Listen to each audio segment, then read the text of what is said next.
age real intelligence. Turan's framework for creative thinking. A common framework for creative thinking processes is described by Turans in 1979. The framework consists of four components. It starts with fluency. So, fluency refers to the production of a great number of ideas or alternate solution to a problem. Fluency implies understanding, not just remembering information that is learned. So, fluency is the first component of the Turing creative framework, which assessed an individual ability to generate a large number of ideas. In context of a framework, fluency is defined as the total number of interpretable, meaningful, and relevant idea that a person can generate in response to a given task or a problem. Flexibility. It refers to the production of ideas that shows a variety of possibilities or realms of thoughts. It involves the ability to see things from different point of view, to use many different approaches or strategies. So flexibility is the second component of the Tourette's creative framework, which measures an individual ability to generate a variety of ideas. In the context of the framework, flexibility is defined as a number of different categories or idea that a person can generate in response to a given task. Flexibility refers to the ability to generate multiple ideas, perspective, and solution to a given problem or situation. It involves thinking beyond conventional boundaries and being open to new ideas and approaches.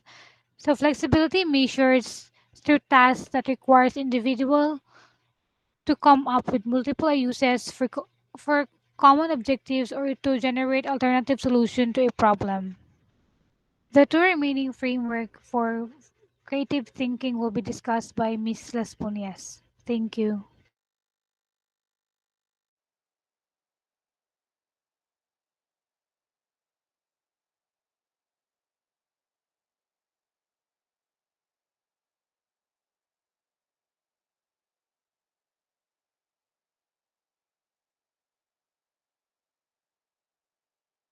Ma'am Raisabel, are you around?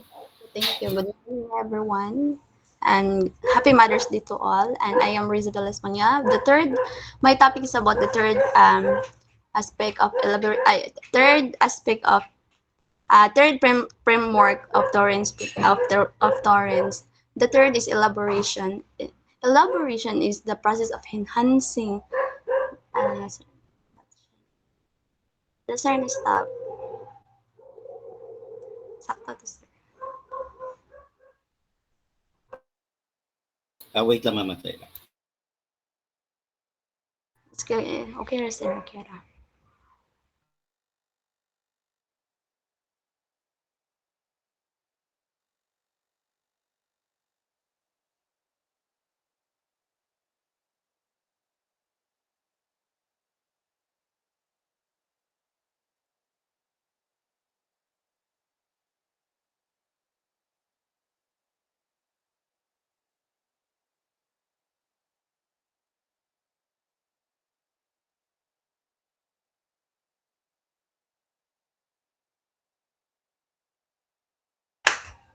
Kana, sir.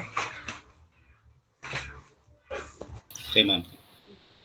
Elaboration. The third uh, aspect of framework of Torrance framework is elaboration, which is the process of enhancing ideas by providing more details. So how you expound the topic. All of us know about elaborate the situation or a topic.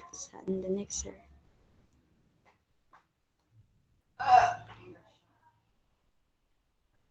Dili man next.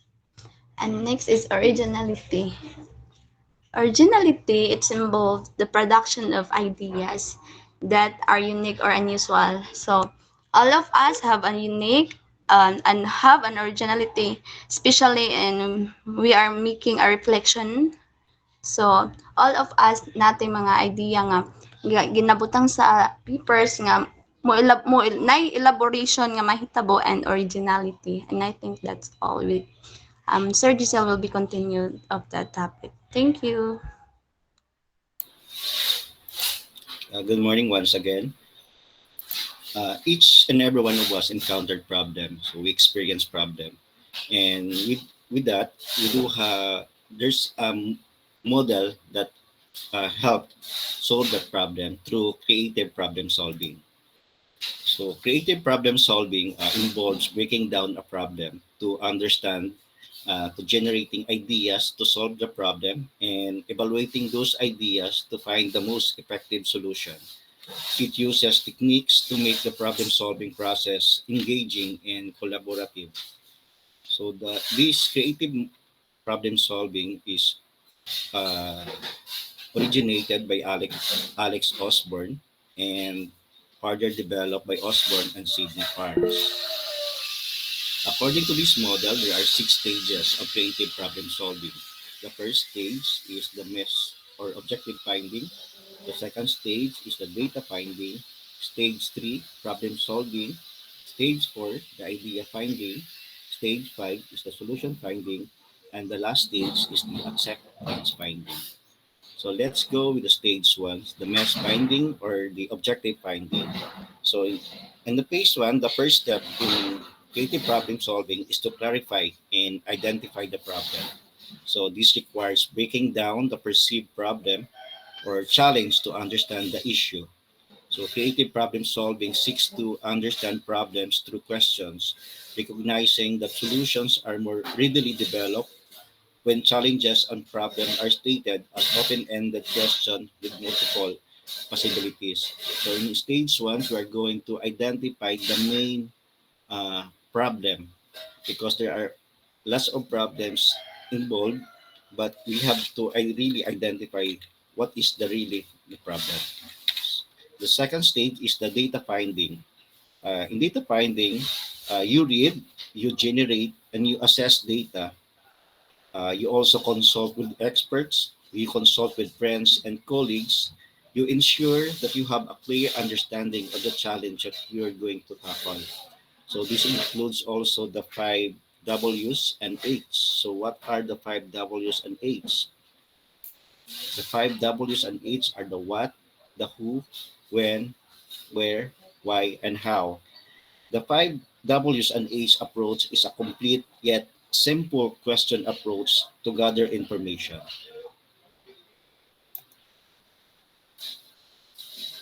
Ma'am Joycel. Good morning, everyone. So I'm going to present the stages 3 and 4. So basically, CPS asks us to separate our divergent and convergent thinking. So as the way to do this, no, divergent thinking is the process of generating lots of potential solutions and possibilities, otherwise known as brainstorming. Meanwhile, convergent thinking involves evaluating these options and choosing the most promising one. So basically, divergent is about brainstorming, and convergent thinking is about choosing the most effective one. So often we use this combination of the two to develop new ideas or solution. However, using them simultaneously can result in unbalanced or biased decision and can stifle idea generation. So they must be balanced. So stage 3 is about problem finding. So clarify the challenge or problem you are facing. So you should clarify as best as possible what the problem is and try to frame it clearly. So the one thing to remember is that the way you frame the problem, the way you define it will determine the nature of solution in the end. So basically, problem finding is the heart of the situation because it is the center to which future actions are based. So you convert your fuzzy statement of the problem into a broad statement that is more suitable for idea finding. So in your divergent techniques, no, you include the five W's, katong discussed ni Sir Giselle a while ago, and your H, the how. So in the convergent techniques pod, it includes highlighting or reformulation of problem statements to meet the criteria. So next slide, please. So stage 4 is idea finding. So idea generation. So this is where This is where you engage in brainstorming for as many potential solutions as possible. You use as many idea generation methods you want. Ideas should be proposed no matter how crazy they seem. Sometimes the idea that seems the craziest will be the most innovative or help in generating more unique ideas later. So basically you need to generate many ideas as possible. So in your divergent thinking you use any wide range of idea generating techniques. So the general rule of classical brainstorming such as deferring judgment. So meanwhile in your convergence thinking it involves hotspots or mind mapping. So basically combining different ideas and shortlisting the most promising handful ideas. So Sir Joseph will gonna present the other two stages. Okay, good morning everyone and happy Mother's Day sa mga mama. Okay, stage 5, solution finding. Generate and select obvious evaluation criteria using expansion or contraction cycle and develop which may include combining the shortlisted ideas from idea, finding as much as you can in the light of these criteria, then up to the best of these improved ideas. In this step, every generated alternative must be evaluated against the set of criteria or standards so that the most likely best among all identified options will be considered. Be sure to be objective and fair in judging and the said choices. It is important to become open with all options being considered. Next, sir. There are 6 steps guide to help you solve problem. Number 1 is identify and define the problem. State the problem as clearly as possible. For example, I don't have enough money to pay the bills. Be specific about the behavior situation, timing, and circumstances that make it problem. For example, I need to pay the phone and gas bill. I don't have enough money to cover the both with this month. Number 2 is generate possible solution. List all the possible solutions. Don't worry about the quality of the solution at this stage. Try to list at least 15 solutions, be creative and forget about the quality of the solution. If you allow yourself to be creative, you may come up with some solution that you would not otherwise have thought about. Next. So stage 3 is to evaluate alternatives. The next step is to go through and eliminate less desirable and unreasonable solution. Other order the remaining solution and order preference, evaluate and remaining solution in terms of their advantages and disadvantages. Step 4 is decide on solution. Specify who will take action. Specify how the solution will be implemented.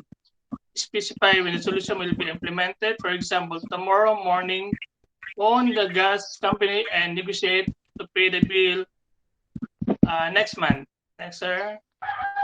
Step 5 is implement the solution. Implement the solution as planned. Step 6, evaluate the outcome.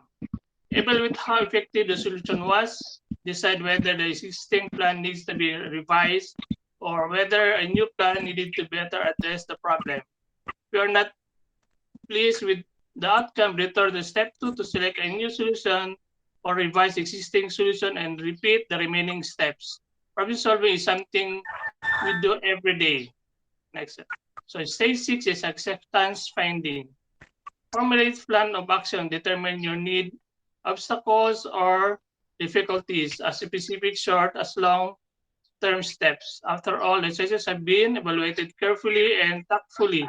The next of the last of this model is to accept that course of action have been it carried out to solve the identified problem. Again, like other models designed to help solve problems, the individuals utilizing such as model must be tactful and being optimistic, yet realistic and considering alternatives for a certain problem. For this particular model, the key is to combine creativity and context and identifying best solution for the problem. And that's all. That's the end of our report, Doc. Thank you, Doc. Okay, thank you, Module 18. Let's have our question and answer one na last na. So, let us now welcome Module 20. 19. 19? 19, Doc. Um, 19, okay, Doc. 19. Yeah, 19.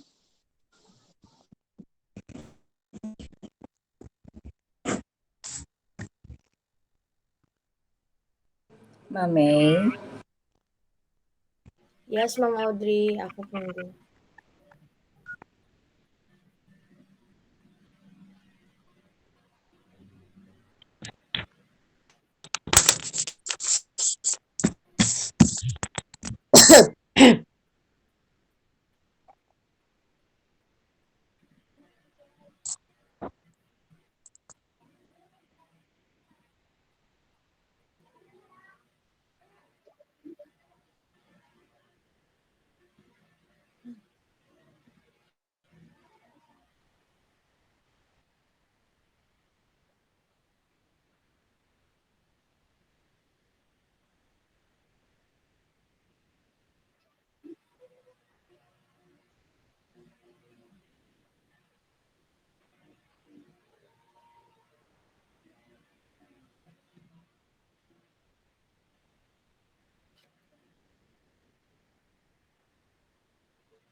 Asa naman?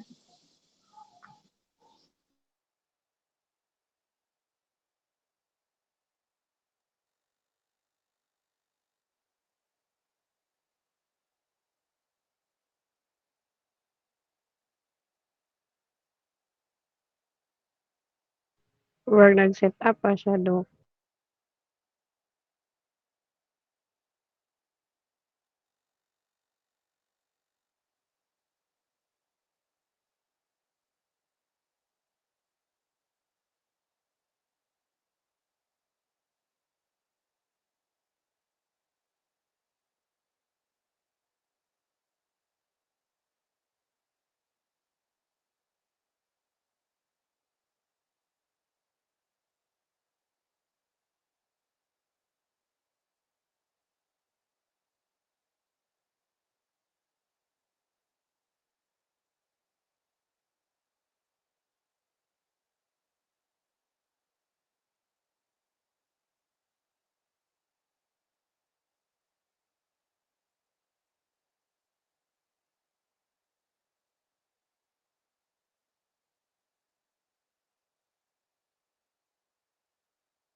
Naputol?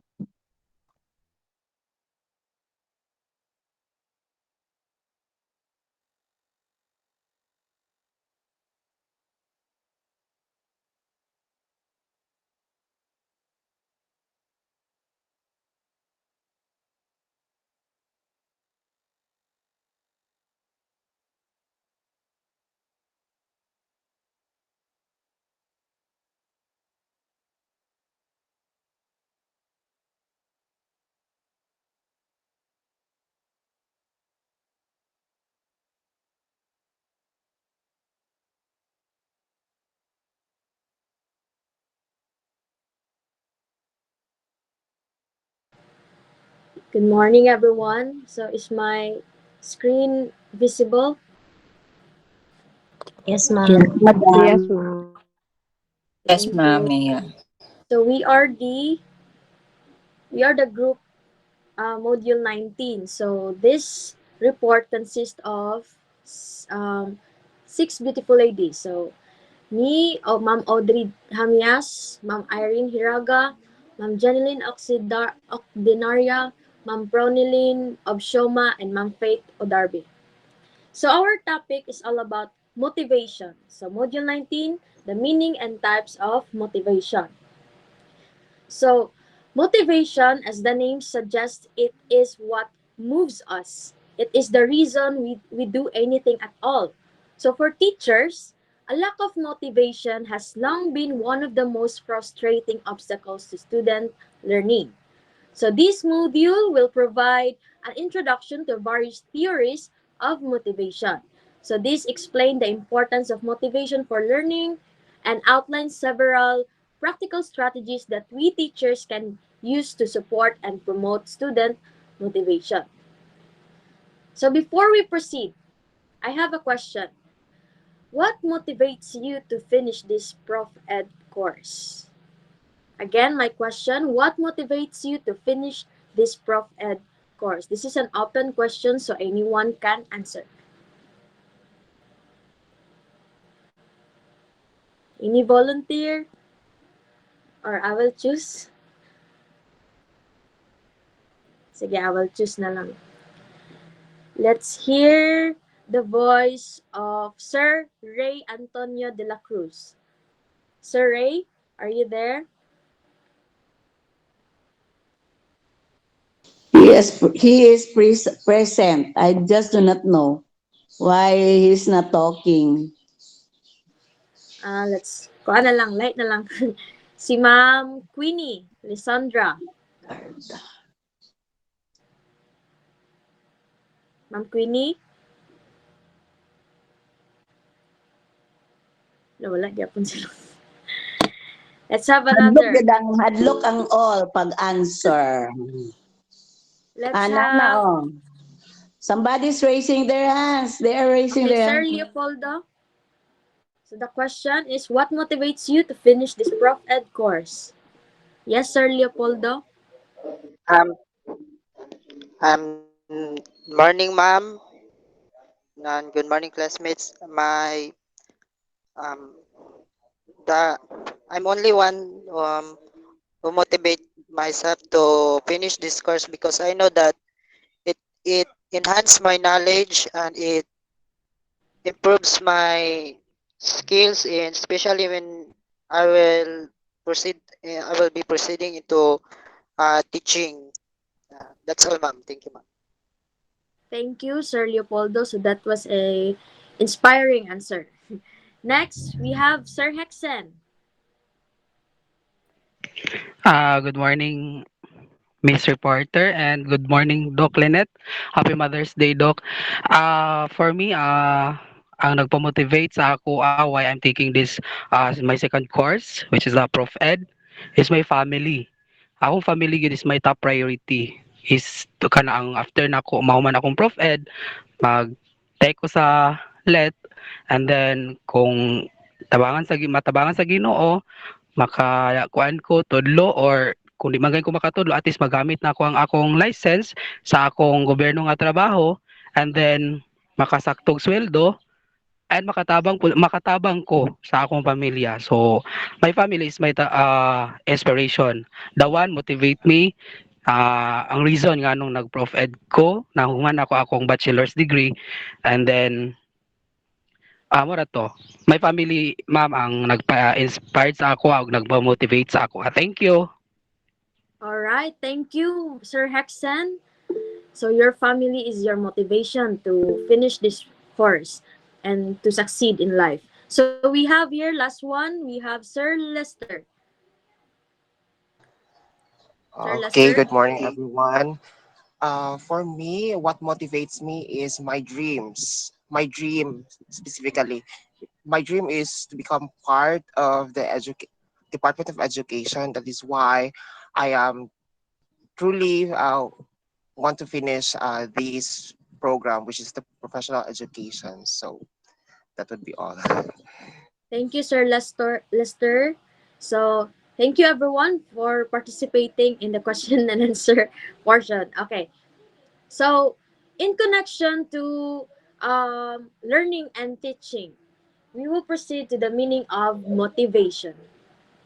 So what is motivation first? So motivation is the inner drive that causes you to do something and persevere at something. And it is the force that energizes a learner to do what she or he is expected to do. So why it is very important that motivation is really a do to in teaching and learning, because motivated students are much more likely to achieve their potential and find success. So motivation is an essential ingredient. It is an effective teaching and learning. It not only yields more positive behavior in students, but it also contributes to a greater sense of well-being, right? So sometimes we have different motivation in life. Sometimes our motivation is our family, ourselves, our work, our job, our dream job, and our someone who inspires us. They are one of our motivation. But the question is, why motivation is the key to success in life? So motivation helps us to build determination and achieve something, like securing a new job or losing weight. And when you succeed, you feel motivated with the results. Okay?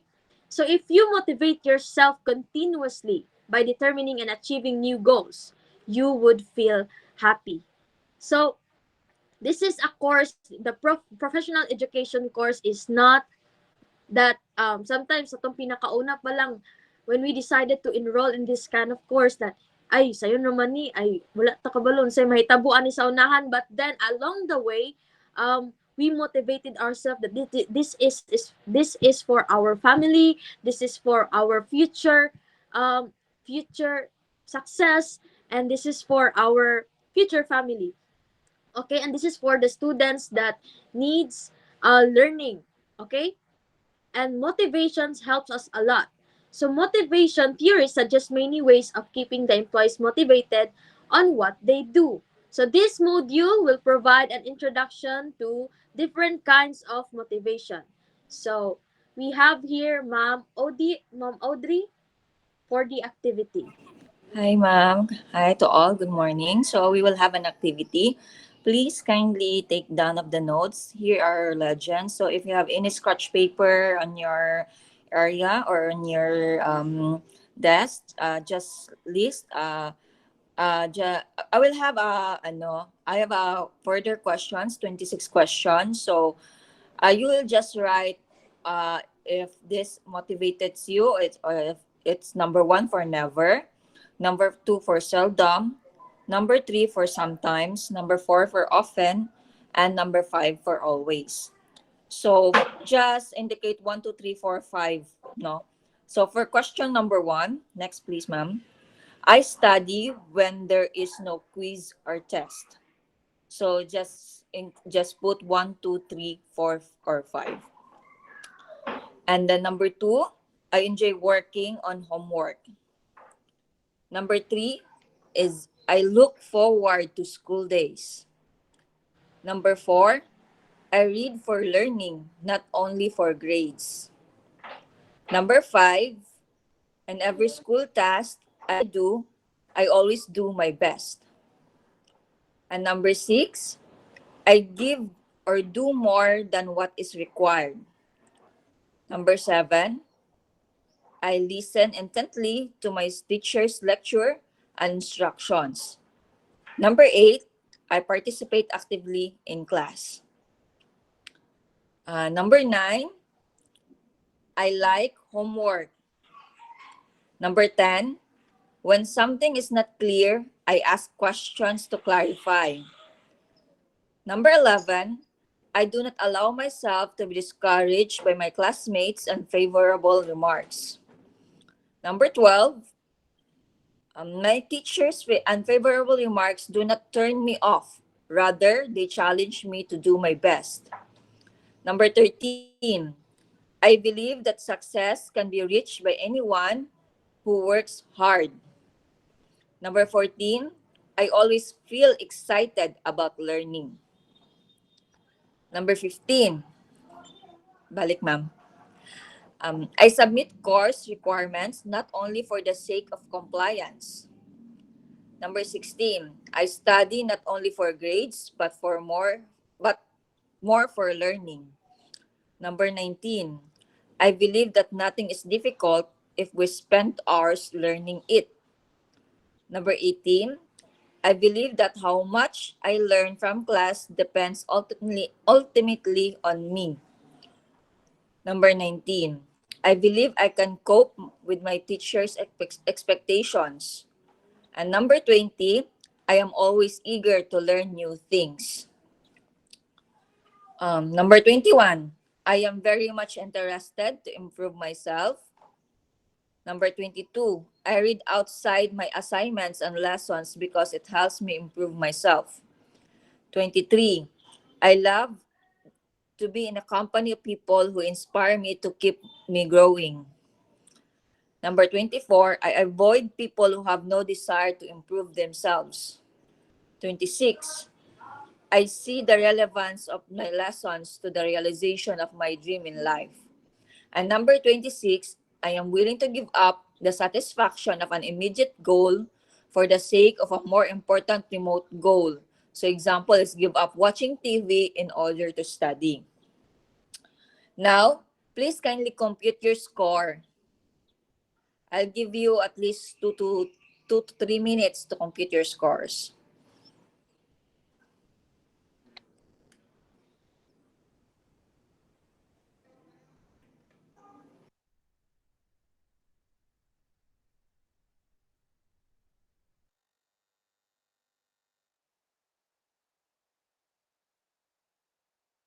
In these questions, you will be known if how motivated you are with your scores.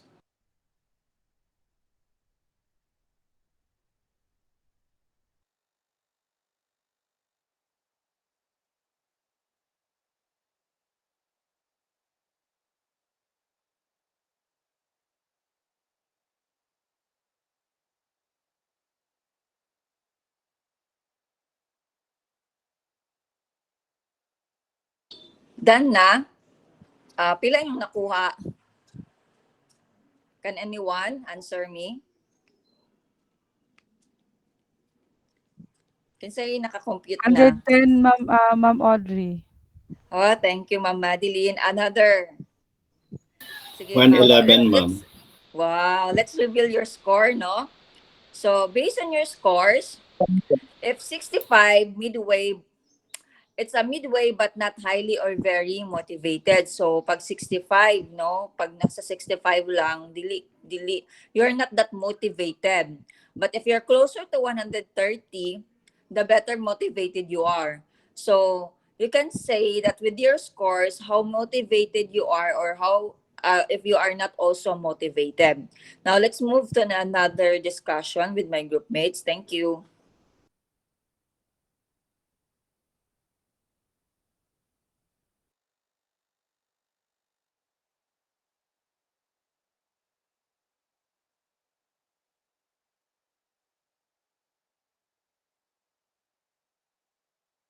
The next topic is all about indicators of a high level of motivation.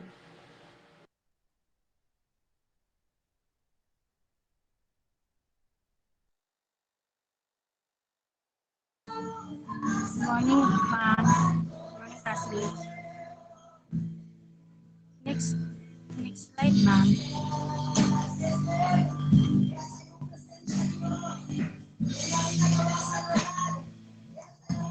So, your student level of motivation is shown on their choice of action, intensity, and persistence of effort. If you have a highly motivated student, you have a student who is excited about learning and accomplishing things. She or he takes the initiative to undertake learning tasks, assignments, and projects without being forced by her peers, teachers, and parents. She has goals to accomplish and dreams to realize. She is convinced that accomplishing the things is asked to accomplish the task helps her or him realize the goal.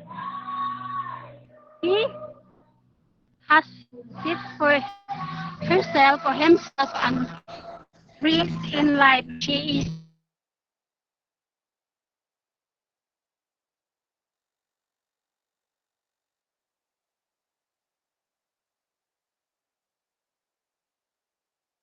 learner are highly motivated through their actions. So they are excited to learn nang maghimo sila ka assignments and projects na without kanang ipo sa iyang teacher or parents. So next slide ma'am.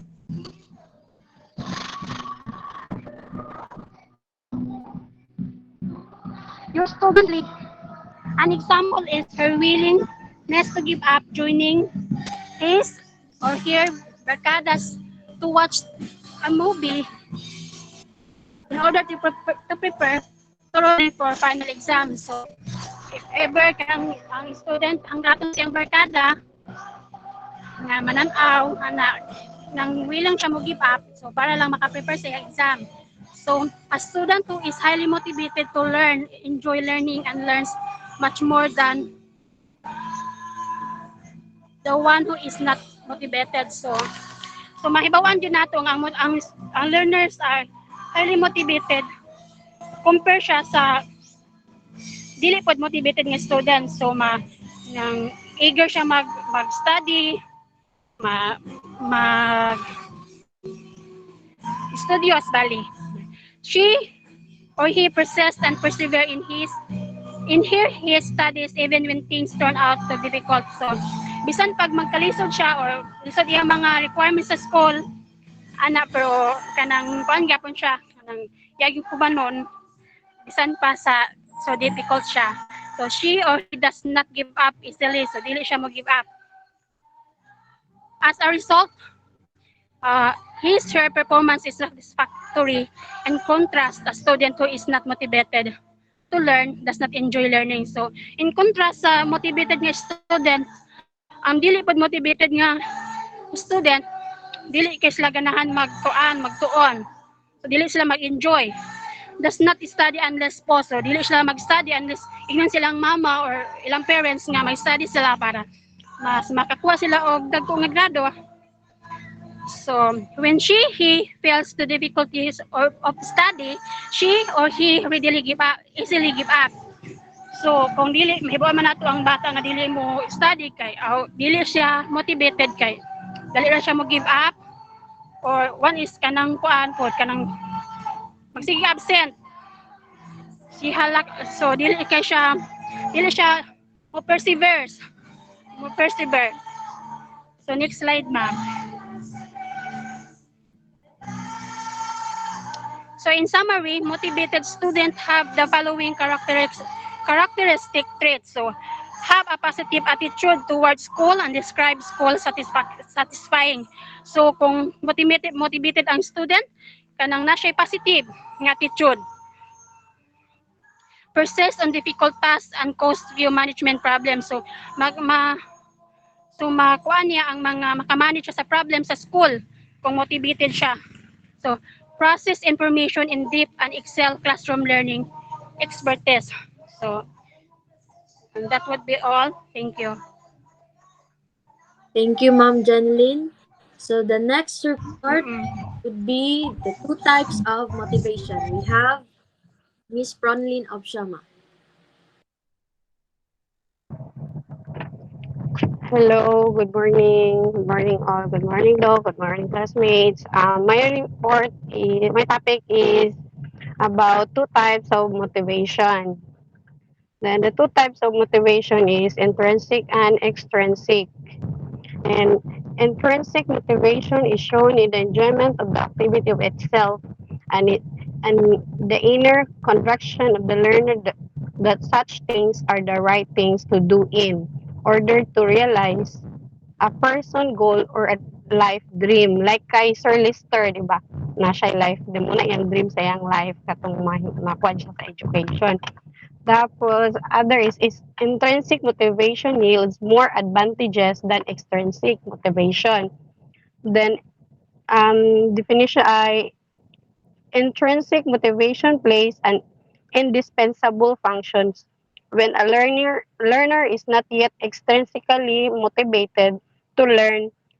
For optimum learning, this extrinsic motivation, however, must gradually take a back seat as intrinsic motivation comes to the fore. Example, like kung ang sa extrinsic example is like motivation is ang family. What if kung mawala na ang family? So mawala sa imong motivation.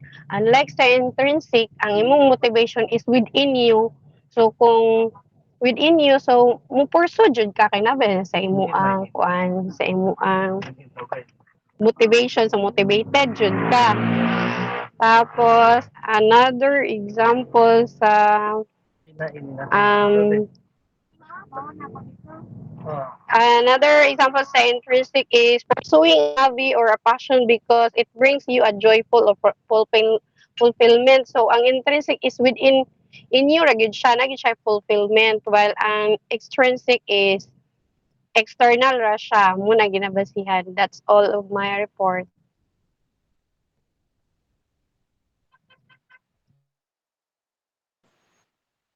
Extrinsic motivation. So, good morning, everyone. So, my report is the role of extrinsic motivation. Next, please. So, definition. Extrinsic motivation comes from the external rewards, such as money, prizes, or recognition. There are tangible and intangible rewards that can motivate people. So, when we say extrinsic motivation, is when we are motivated to perform the task or activity because we want to earn a reward. Like, for example, participating in the sports because we want to earn a reward. But when you say extrinsic motivation, kaning example is participating in sports because I find this activity enjoyable.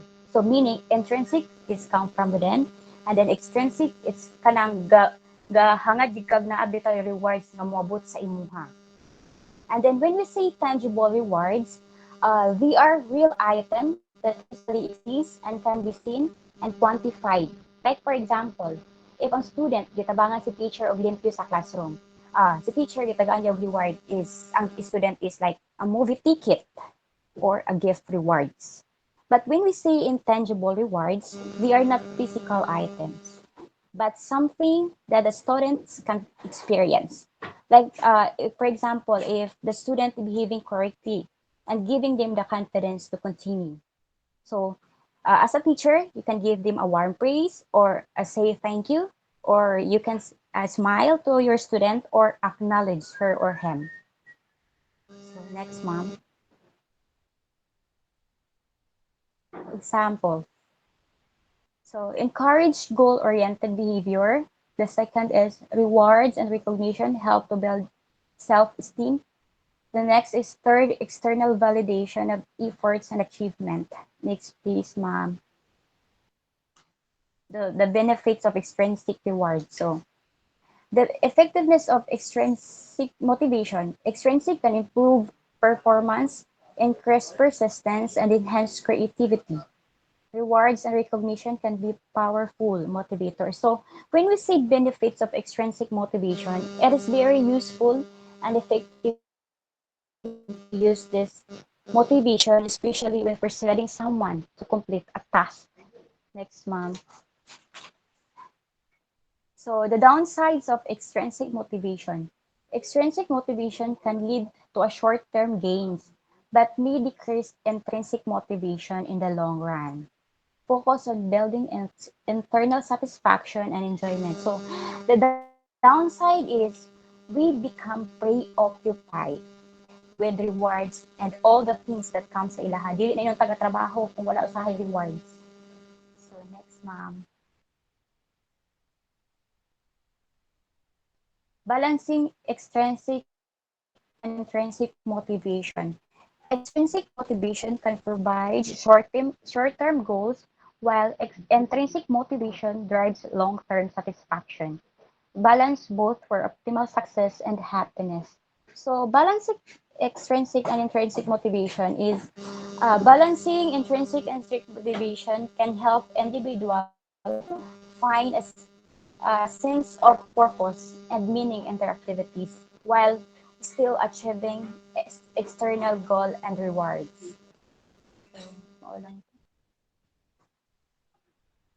So, more. That's all. So thank you, Ma'am Irene. So we have here to proceed. We have here a video to present. So for a while. Thank you, ma'am.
Any audio?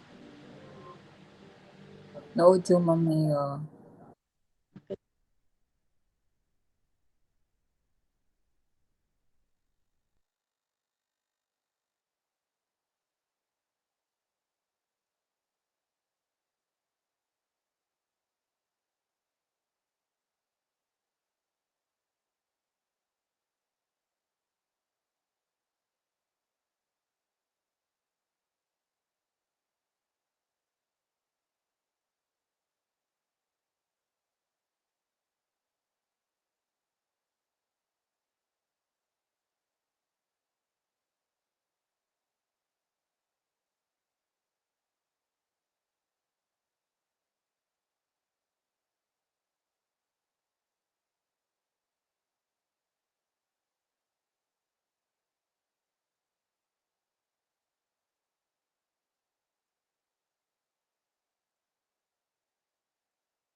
Okay, that is all our report for today. Wala mi kadungog. What happened? Hello, Doc. We didn't hear you, Mia. Wala mi kadungog. Hello, Doc. We didn't hear you. Kanina na yung audio ko. Yeah, karon pa. Wala audio ang So, video ganina, ma'am. muna to Dili video. madunggan Ganina ang wala. audio sa Wala video siya. ganina, Their ma'am. sound from good. So I will conclude our report for today. It's all about motivation for learning and teaching. So the conclusion, we have different motivation, and um, we have different ways on motivating ourselves. So by teaching and learning, we can also use this in our for our to our students.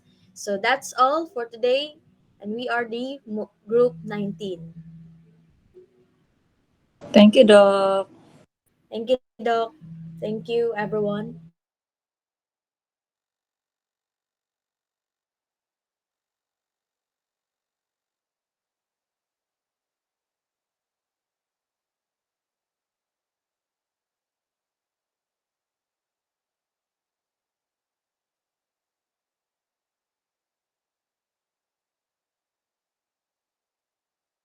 We're waiting for the next module discussions. Leslie?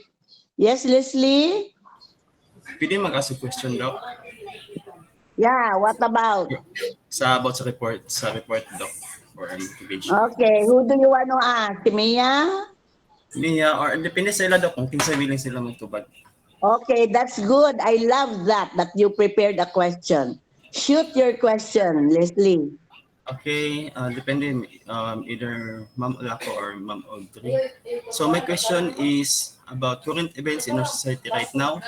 As we all know, there is a lot of suicide case in CDO recently.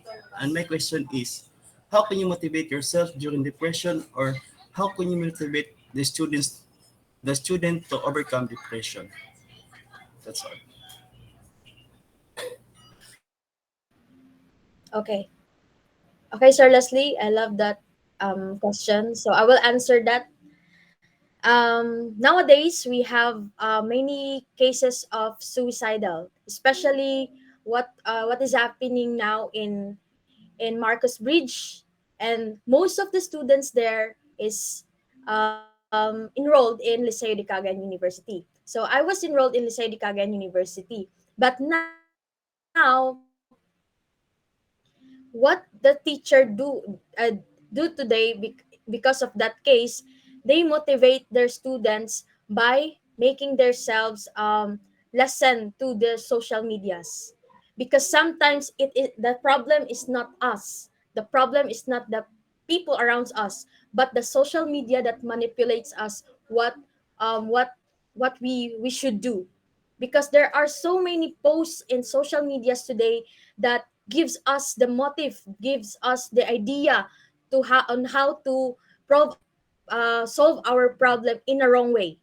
There are so many things to solve our problem in a right way, but the teachers in Liceo de Cagayan University, or all of the or some teachers, that some teachers, they motivates their students by lessening the time of interaction in social media, because social media nowadays is the one that gives us the idea on what is the wrong way in solving our problems. And for students, um, me also, I motivate my student by reading their Bible, because reading their Bible and do devotional every day, and then praying, because sometimes we worry too much, not knowing that what we worry will not help us in the future.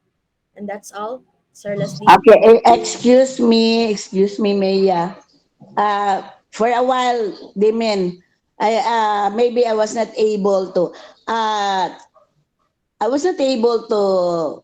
to grasp what was really the reason. This is in relation with the uh, the bridge, Marcos Bridge, suicide.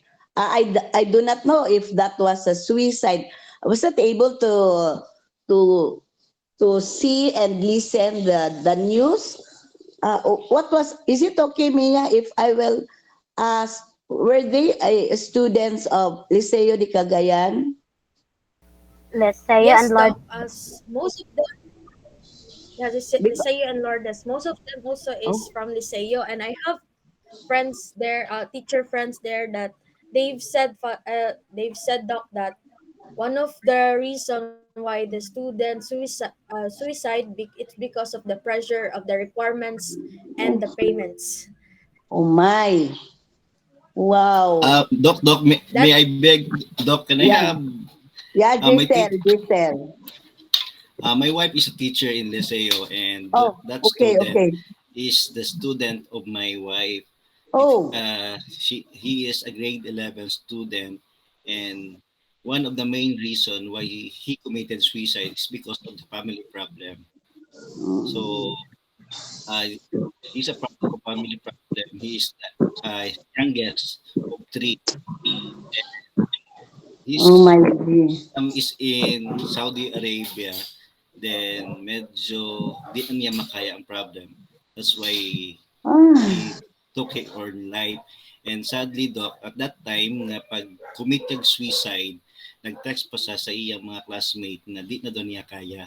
Then, mga classmate niya, nakita pa sa mismo, Doc, na naa sa tulay. Then, gintawag pa sa, then mutong time na nag-ambak na sa diretso. Then after 3 days ata, then time nga pag-abot siyang mama from Saudi, mo po tong time nga nakita ang iyang body sa Bonbon. ang iyang Then, body. yes, Doc. How After pag-abot about, yun siya mama. uh, you know, what I thought that it was about a love story.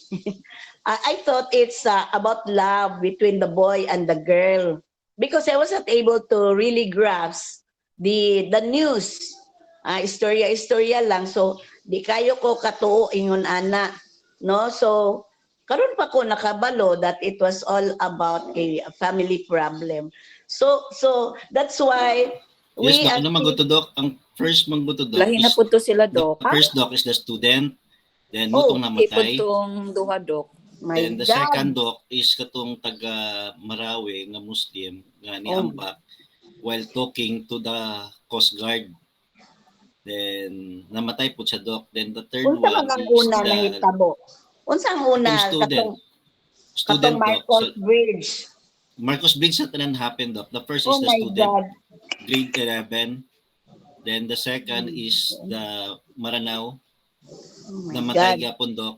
Then, the third one is taga Liceo gyapon, Doc. But, naagapan sa Doc, wala sa nakaambak.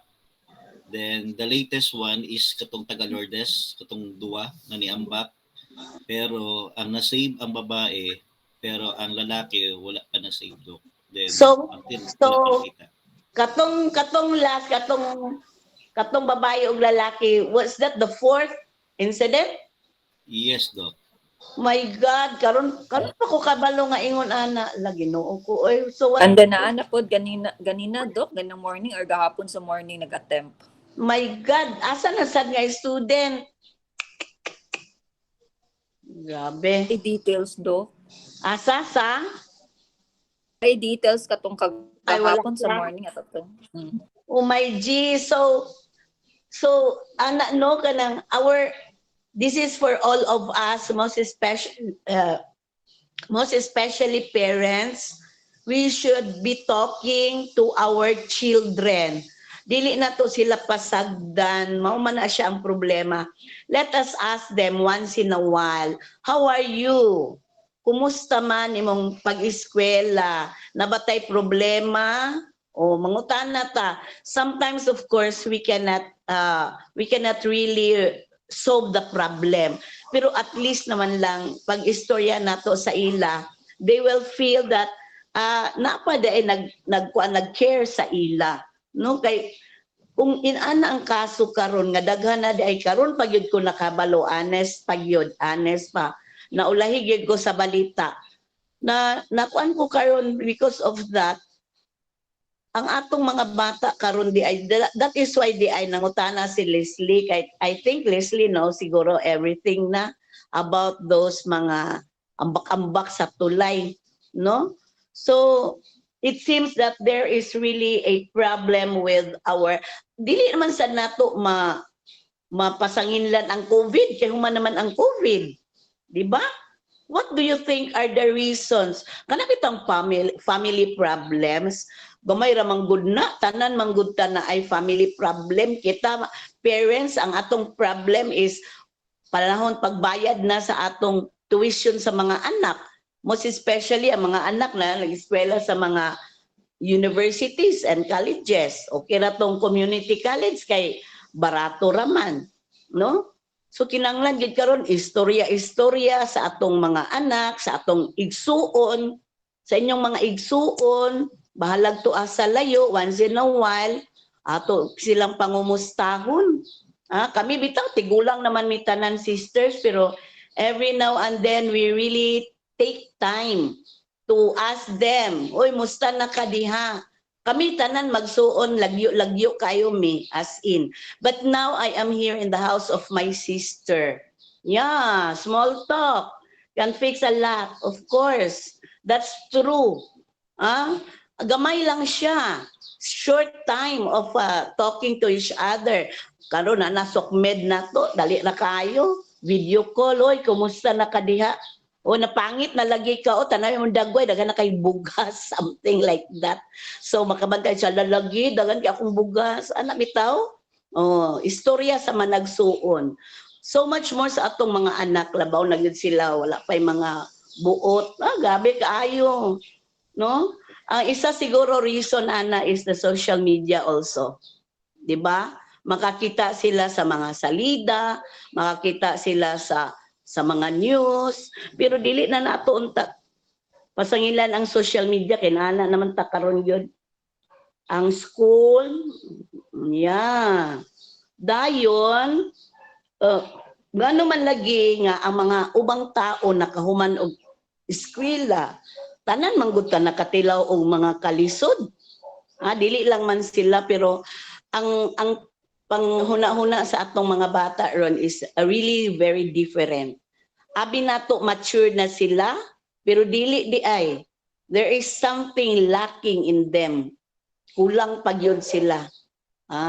For you, you are all matured.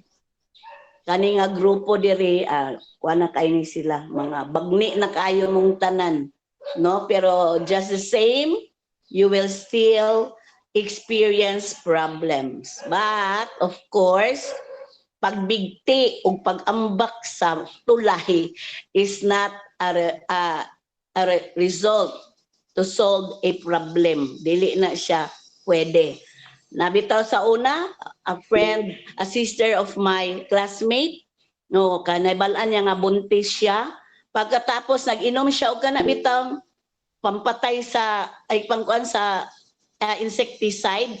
Dayon ang iyag yung mama nakadungog sa iya naingon siya nga tabang iyan ang giinom. Doon siya tabang.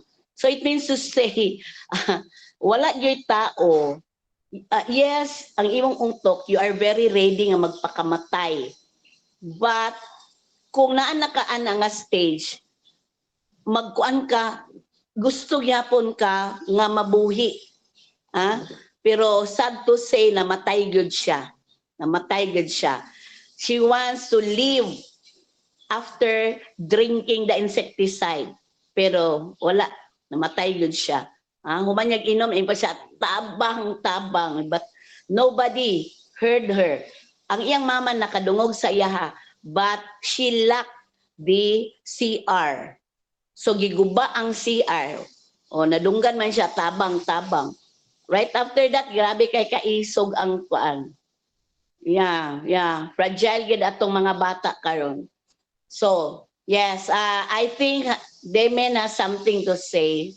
Demen? Probably also, I would like to also add, ma'am, that because of the isolation of the pandemic, the mental state of our students isn't very good.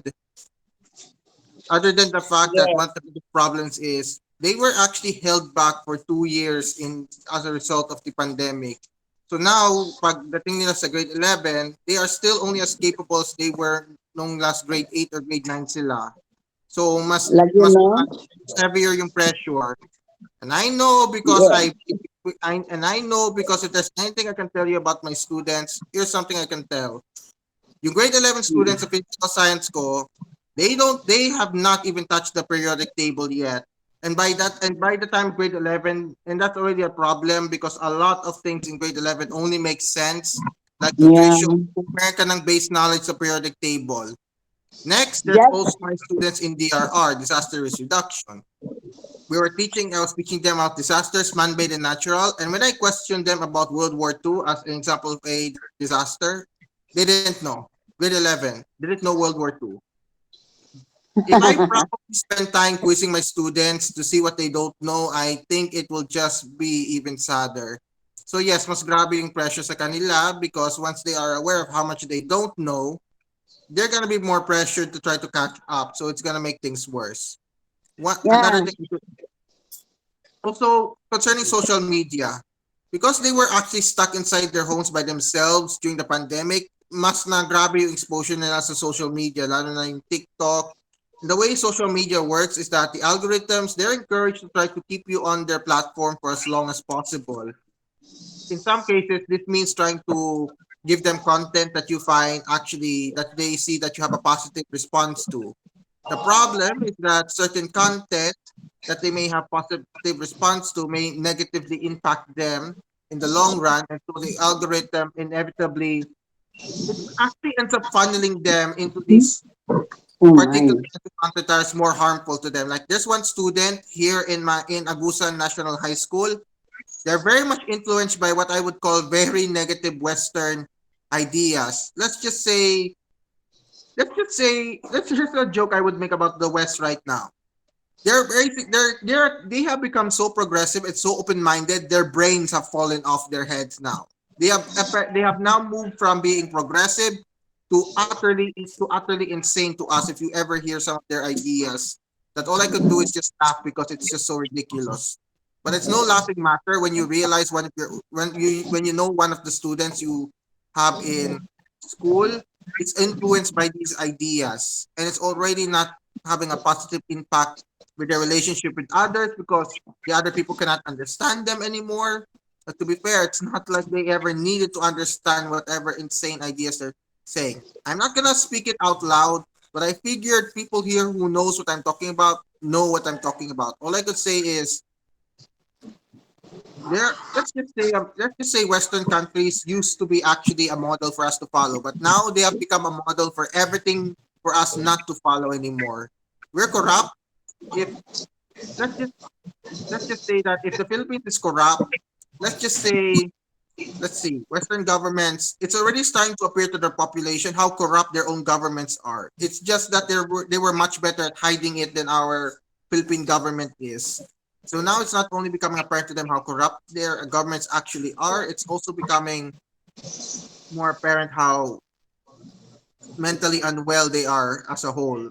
My concern right now is more social media might cause those ideas to start coming into the minds of our students. And my biggest problem is I have no idea how to properly deal with those ideas in a way that doesn't exacerbate the issue. Okay. I just would like to add the thing that you were talking a while ago about the periodic table that the students were not able to touch. It is just the same with our students, our pupils in the elementary, those who were not able to, who were able to what's this, enroll grade 1 during the pandemic. Nobody taught them, no teacher, only their mama, their papa, their uncle, aunties, and everybody in the house who's answering their modules. When they became grade 2, again, no teacher because still that was a pandemic time. So, of course, when they went to school on the third year, that was already a problem of the teachers because the grade 1 and the grade 2 were not able to read. Why? Because there was no teacher during the 2 years. So that was really a great problem until now. We are optimizing reading now for most especially for the grade 1 and 2. The teachers are really finding ways and means how to let those children read because for 2 years there were no teachers who taught them. I except na lang if the mama is a teacher, of course. But I do not know if the mother could give a time for the child or the mama will know how to teach children how to read. Huh? Because we have our techniques and strategies in teaching children how to read. Diba? Okay, for social media also. Yun sila teacher kay dag. Okay, for social media during the pandemic time, I think TikTok really helped a lot. Why? Dito na napaingon ang ilahang attention and not with the problems that they are experiencing.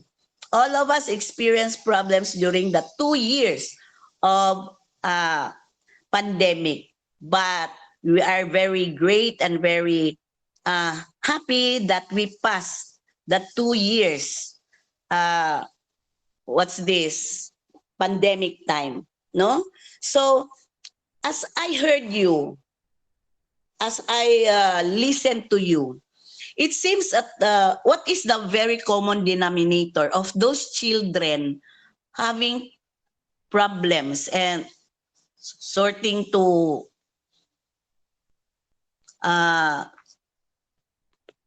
jumping out of the kuan bridge? What is the common denominator? Aside from problem, of course. Ano say common denominator? Inyong nabantayan? Kanang kuan dok, they are kanang kuan sa pag-handle sa stress dok. Attention, less family support, depression. Wala mong kabantay that they all come from a private school? Oh, I remembered. I want to share this to you. During the pandemic, of course, the students were using their their laptop unsa pa ilang gigamit for their class. I am giving my granddaughter as my example. During that time, she was enrolled in CU. Naa siya sa sulod sa kwarto namo. Naaman ang namay akong kuan. I have my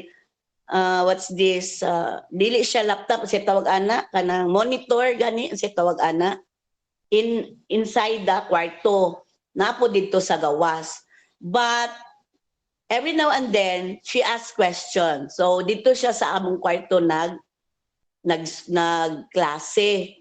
So I was just listening and sige ko tan-aw sa iyaha, and I'm also having my class. So sometimes she will ask questions, ana. So tabang sad ko so that makasabot siya. Then, after, ang ilang klase is up to 7 in the evening. And, all the subjects, tanan teachers gave them assignments. Perting daghana, kada subject, imagine, klase sila, alas 7:30, mahuman alas 7 sa gabi. All the subject teachers gave projects, assignments, gitanaw nako, sus, di ka mabuang. I was thinking, kaila pa lang ko aning mga maestrahan ni? Ako yun silang tawagan. Why? Kabalo sila, problem pa kayo ang sitwasyon. Patayon pa yun ang mga bata sa mga projects and mga assignments. Why is that? Dili mo kabalo magsabot sa mga kuan sa bata, sitwasyon, Nag-struggle pa, kadalihok na ay mag-PM. Ma'am, my internet connection is very weak. Na, sige kawala. Gatanaw ko sa iyang monitor. So, I really pitied sa mga bata nga ingon adto, daghan kayo sila. So, what if kato siya nga sitwasyon, mas makuan ang bata, ma-depress. Naglagot yun ko sa ilang mga maestra adto kay wag yun paghuna-huna. Dili yun magkasabot sa sitwasyon. No? Yeah, Lister? Lister? Yes, ma'am. To add ma'am, your insight, ma'am, because I have been working in private school, ma'am. Yeah. Both in senior high school and in college, ma'am. I'm going to share this to you, ma'am. What is really happening in the private school? Yeah. Though this is not this kanang observation do not apply to other private school, but from the previous working line ako, ma'am, is that ang teachers, ma'am, good ma'am, in private school is they provide less instruction and provide less instruction and provide more activities, ma'am. For the reason, ma'am, galikay sila silang trabaho, ma'am. Unsa? What's the reason for the reason that unsa? Kanang dili sila gusto ma-stress silahang work, ma'am, nga they will spend their time doing something irrelevant, no, in teaching. That is why some teachers or most of the teachers in a private school kuan gid, ma'am, resort to doing or providing a lot of activities instead of providing or teaching the concepts. That Agoy is Ginoo actually the ko. true thing, ma'am. Yes, ma'am, because I observed for 3 years. I observed this one, ma'am, and ano ko nga kanang ganun dagang kayo activity. What kanang nagklase mo? Ano yes, ma'am, because I am kuan ma'am, kanang straightforward to my colleagues. Yeah. Kasi nga mo ano naman sa sila, ma'am, nga ay dito magpa-stress ay ko nga lalo kaayo, and then yes, ma'am, definitely. Yeah. And then kanang makuanin, ma'am, nga sa tawag ni kanang pag-abutin sa gradings, ma'am, grades, they will give the student flat 1 to Why? 1.75, pinaka-list na siya nga grade. Because Pinaka-list. I Because think they I cannot, know that. I think I know the reason. Because the students or the parents are paying very high tuition fees. oh yes, Taman. ma'am. And aside from that one, ma'am, siguro they will provide higher grades or even flat 1 because they don't have any resources to compute their grades. Wala sila activities. I mean, uh, they provide activities pero dili nila gina-check. Na Ginoo ko di man na pwede sa public. Yes, ma'am. It's not really the ideal practice that we have to observe since kita will be future teachers, and we should avoid from resorting these kind of practices because the goal of of a good teacher is to provide quality students. And in order to achieve quality students, you have to be just and you have to be kanang Fair. practice good quality teaching Yeah. and not resort to just give activities without any reasons why you have to provide those activities. You have to come up with a reason why you have to provide these, and also provide justice to the activities that they have made by checking their papers. And that's all. Okay, thank you, Lister. Thank you for sharing, Lister. What's this, Madeline? You chat something. I was not able to grasp. What was that, Madeline?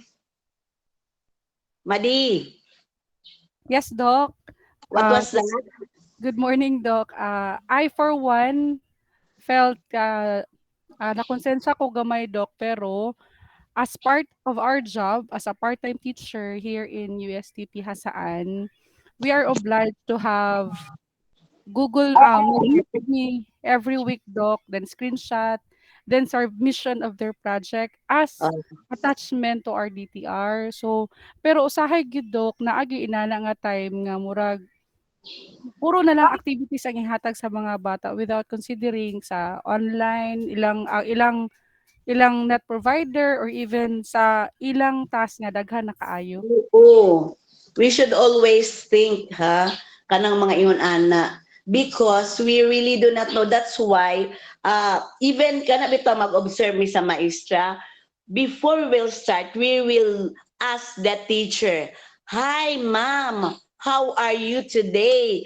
Kung pwede, mag-istorya about sa iyang family, kung kanang kaila bitaw me, kumusta naman to imong anak? Ay, ning graduate, something like that, para kampante siya. Because even though we are teachers, we really need also nga kana bitaw makampante ta sa mga observations ana, no?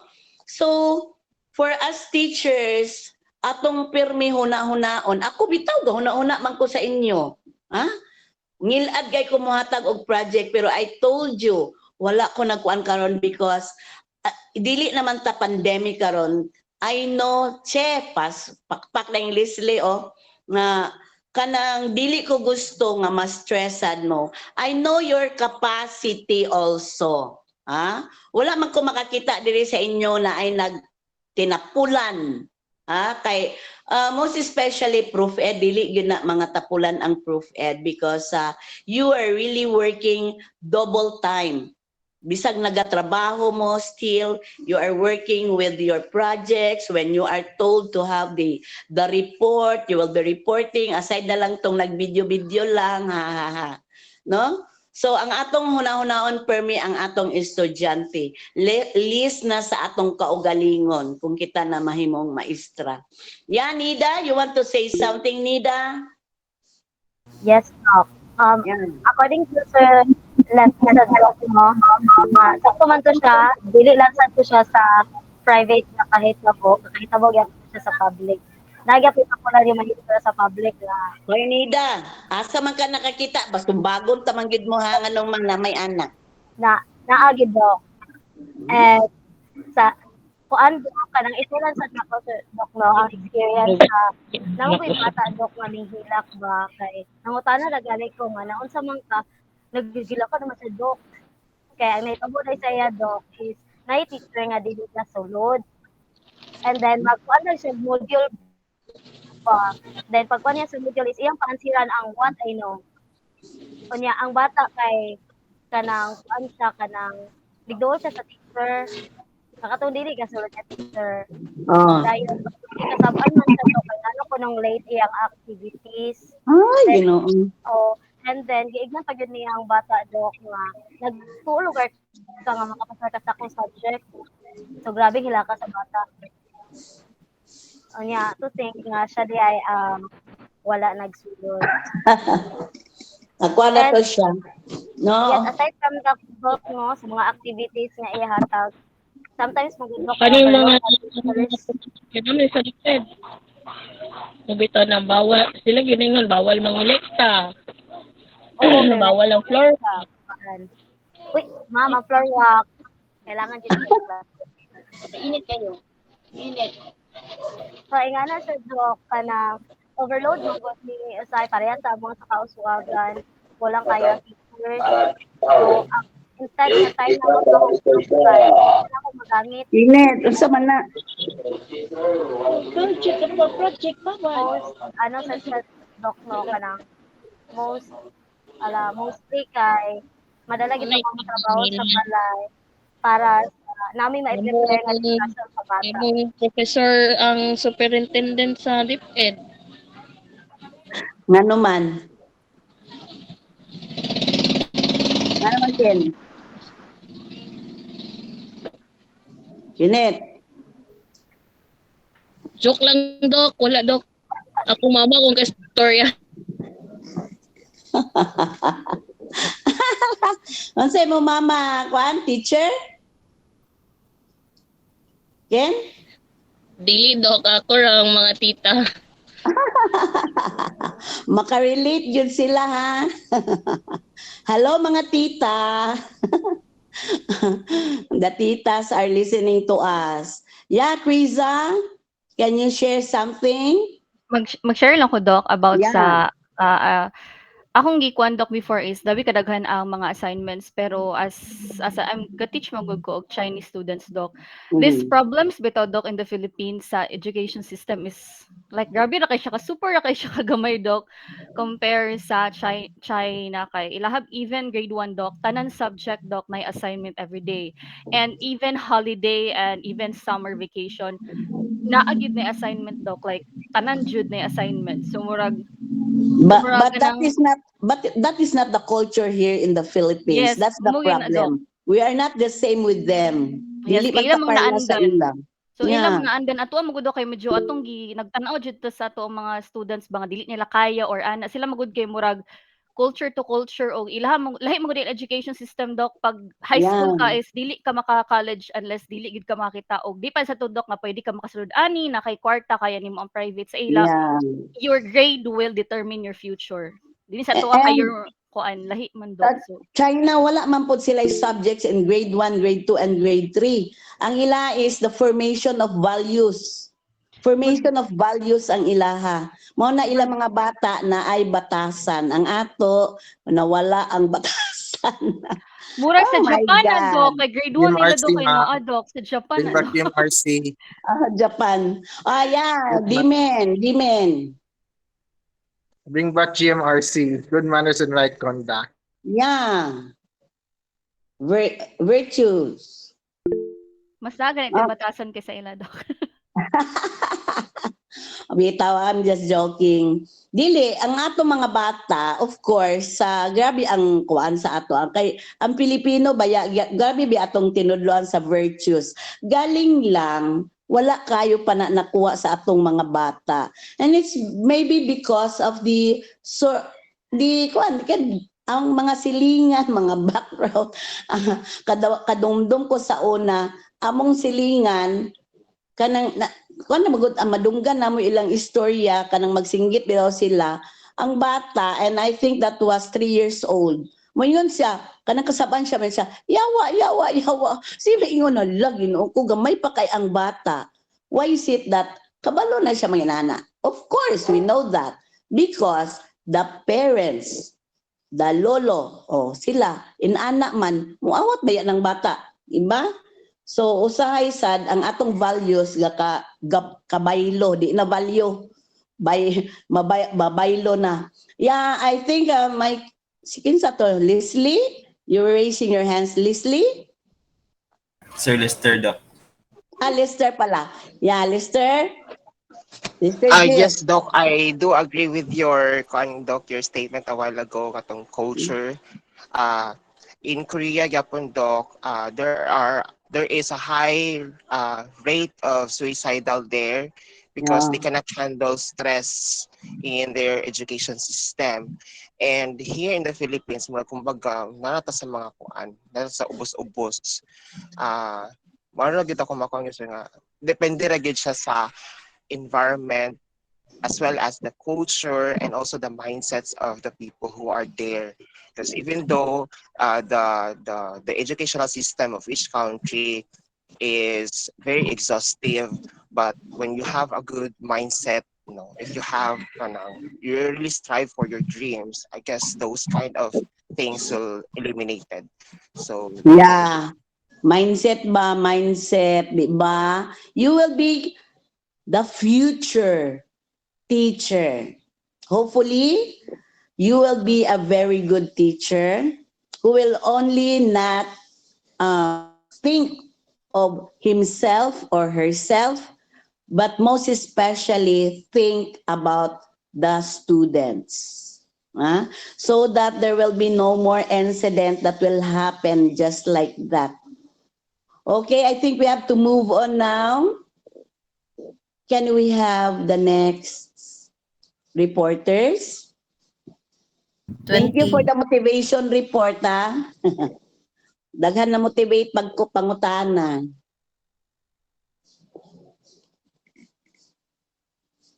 Thank you, Doc.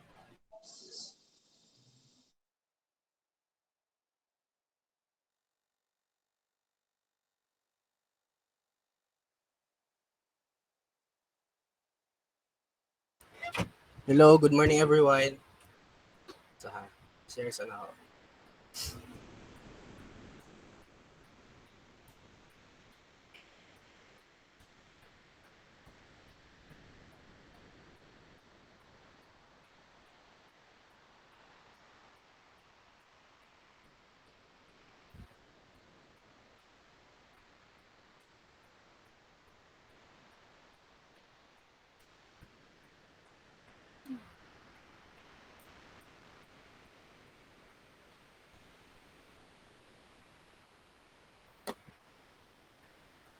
Okay, so makita ka tanan ma'am sir. Yes, Tara. sir. Okay, so uh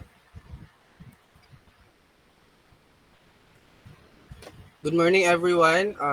Today I will be presenting on the topic theories on factors affecting motivation. So motivation plays a vital role in driving our behaviors, actions and achievements. Understanding the factors that influence motivation is makahelp to optimize your own motivation and create motivating environments for ourselves and others.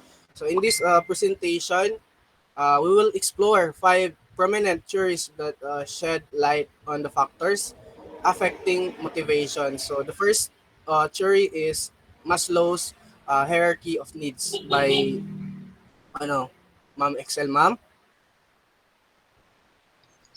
Good morning, Doc. Good morning, classmates. Dili na ako i-open akong cam kay gakadali gaka ang internet connection baga kawala.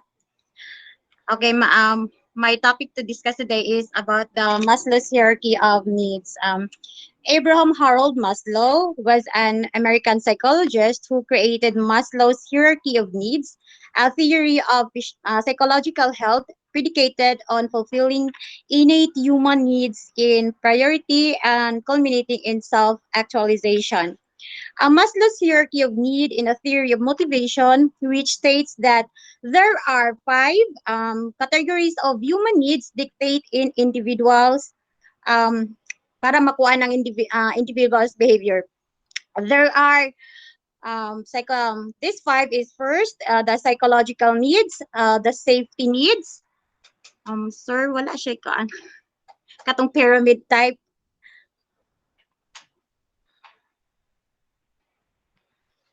And Nato sa mga file ma'am no. Pwede ka ikaw yes, sir. mag-present ato ma'am. Ikaw na lang mag-present ma'am. Can I, Miss Ivy, can I ask to present the Maslow hierarchy of needs, ma'am?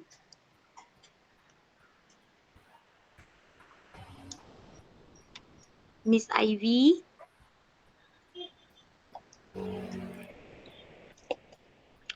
I am just using the cell phone, sir. That's why I Okay, so cannot able to present send the. download na ko mama wait sa mama. Thank you. Okay.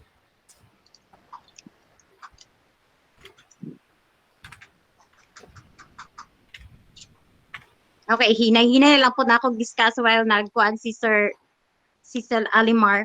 Okay, back to Maslow's hierarchy of needs in a theory of motivation, which states that there are five categories of human needs to dictate an individual's behavior. These needs are the first psychological needs. Second level is the safety needs. The third level is the love and belonging needs. Okay, here it is. Thank you, sir. And the fourth is the esteem needs, and the last one is the self-actualization needs at the top of the pyramid. Um, Maslow's theory presents hierarchy of needs in a pyramid, how to pyramid shape, with basic needs at the bottom of the pyramid and more high level or intangible needs at the top. A person can only move on to addressing the higher level needs when their basic needs are adequately fulfilled. Meaning to say, ang individual cannot proceed to the self-actualization needs kung dili pa niya ma-fulfill ang from the bottom, which is Maslow considered is the four levels as deficiency. Okay, the first one is, next slide, sir. Um, mas the Yes, that's it, sir. The first one is the physiological needs, or this is the bottom level. The first of the E-driven lowers need on Maslow's hierarchy and physiological needs. The most basic human needs include food, air, yes, water, sleep, clothing, and shelter. Overall health and it also includes reproduction. What do you observe, my fellow classmates? This level, ano sa inyong na-observe? Di ba siya ang atong pinaka basic yun. Siya ang, kumbaga, this is the needs, not the wants. Sometimes clothing, there's some mga cloth nga kanang mga luxuries, mga wants na. Pero here, the basic, this is the pinaka-importante yun sa kinabuhi sa usa ka tao. This according to Maslow, dapat ni siya i-fulfill. Kahit kung ma-fulfill ni siya, pwede na rin ka makaproceed into the next level, which is the safety needs. Next, please, sir. The safety needs. Okay, here's the safety needs. Safety needs, among the lower needs in a safety, this one. Safety needs include protection from violence and theft, emotional stability and well-being, health security, and financial security. The protection, the stability, the pain avoidance, and the routine order. So, diri na to makita ang, kung dito sa basic, diri po dato ang sa next level is ang atohang safety. Diri na to kanang sa, di ba, kung, like for example, sa atong health security nato.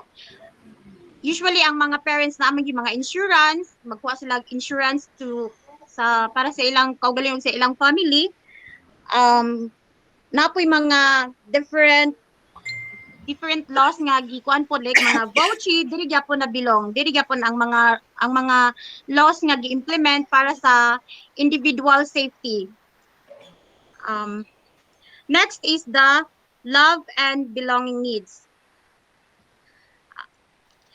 Love and belongingness needs. This is the third level of the pyramid, or it's also considered as social needs. The social needs, We cannot hear affection. the audio. What happened? Ana, Doc, maklara na ko. Wala akong gigay signal. Am I here po? Yes, ma'am. Yes, ma'am. I'm sorry. Okay, the third level is the pyramid of hierarchy of Maslow's hierarchy of needs is the love and belonging needs, or the social needs.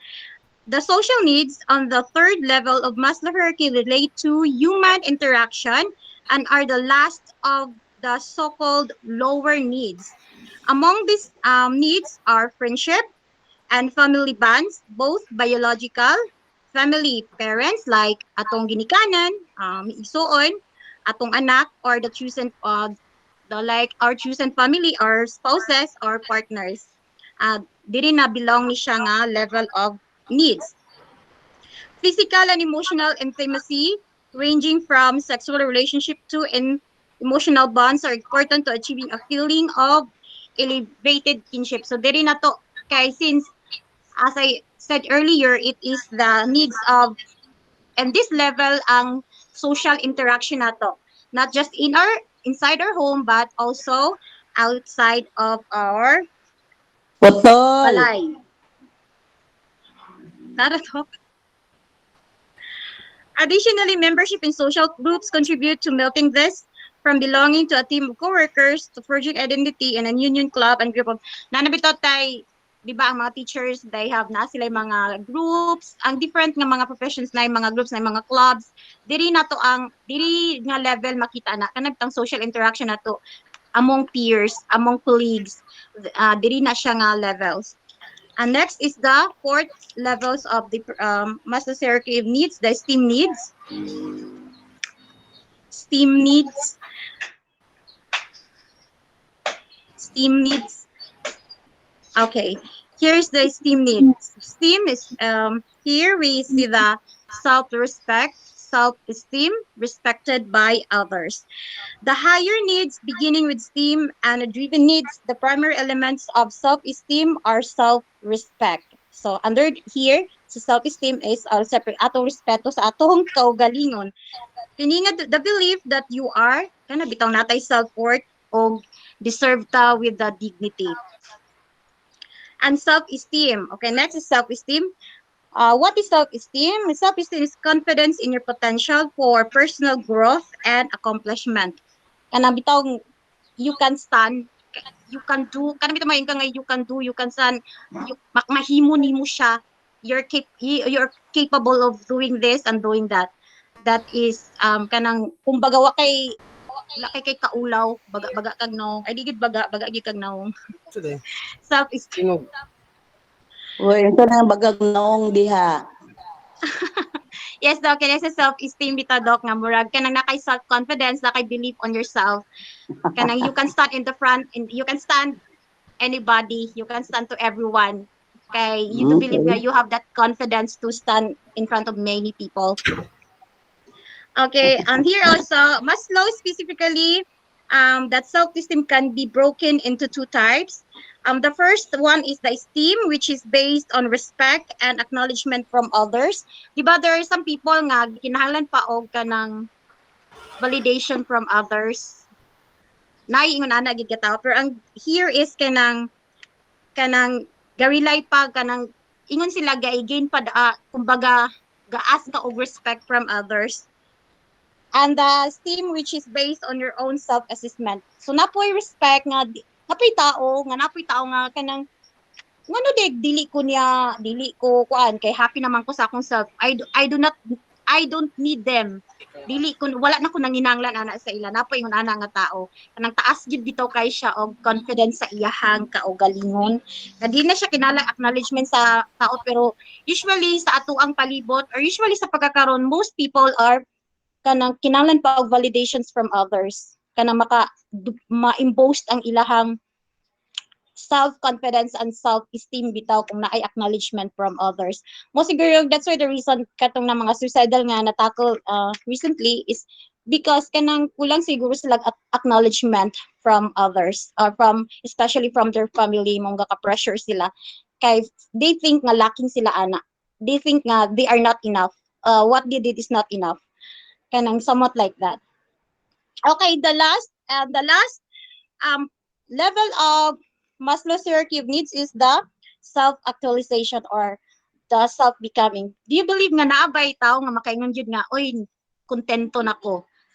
Any year man nakaingon na nga kontento nako sa akong kinabuhi? Wala siguro no, kay wala may mutingog. Okay. Okay. Anybody here because I want this to be answered. Self-actualization. Who do you think will be the best person who can say na perfect na ang iyang kinabuhi, wa nay kulang, wala nay iyang gikinahanglan? Who do you think? Kamo dili man jud mo perfect. Wala pa na actualize atong kinabuhi. Me too. Oh, ikaw kamo unsa inyong giunaon I the saw si best Ma'am person? Krisa Verador, ma'am raised her hand. Okay? Any Sige. idea, Ma'am Krisa? Do Not you to the think point you of being are naabot perfect. ka pa sa self-actualization? Dili siya to the point of being perfect, pero as of karon, I can say na kontento ko as where I am right now. I don't know for my future, but as of now, I'm contented and I'm happy, but not to the point of feeling perfect na gyud kaayo. Ano lang siya, ma'am.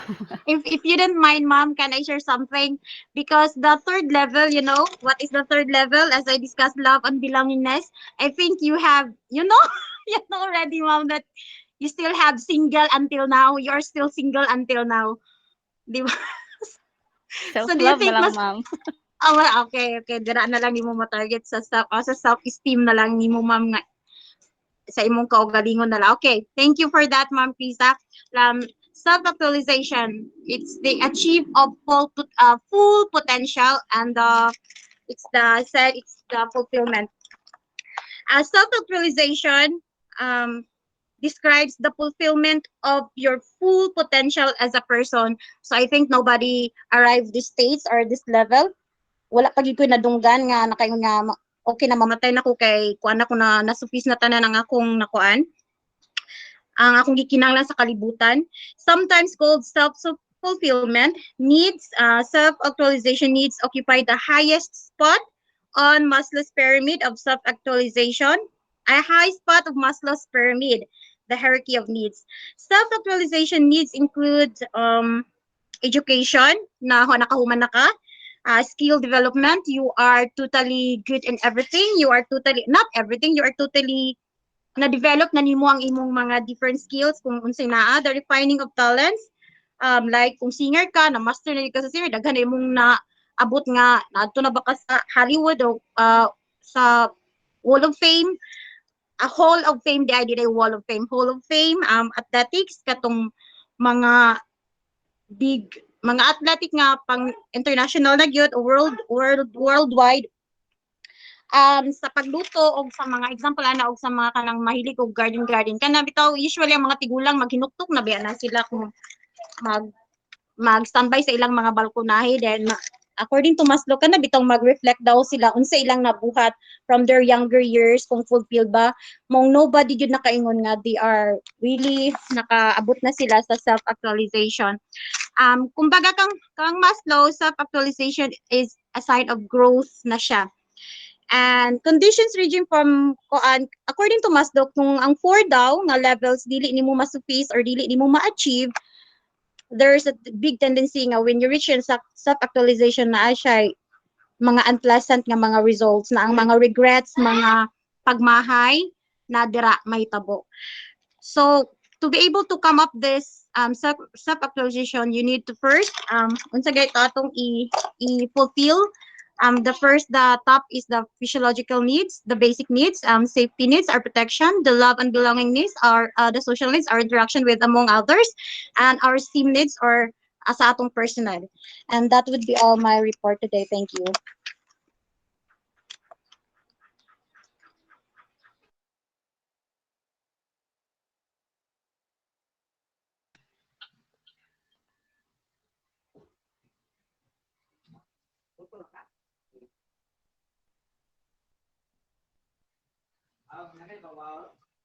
Sa mamawit sa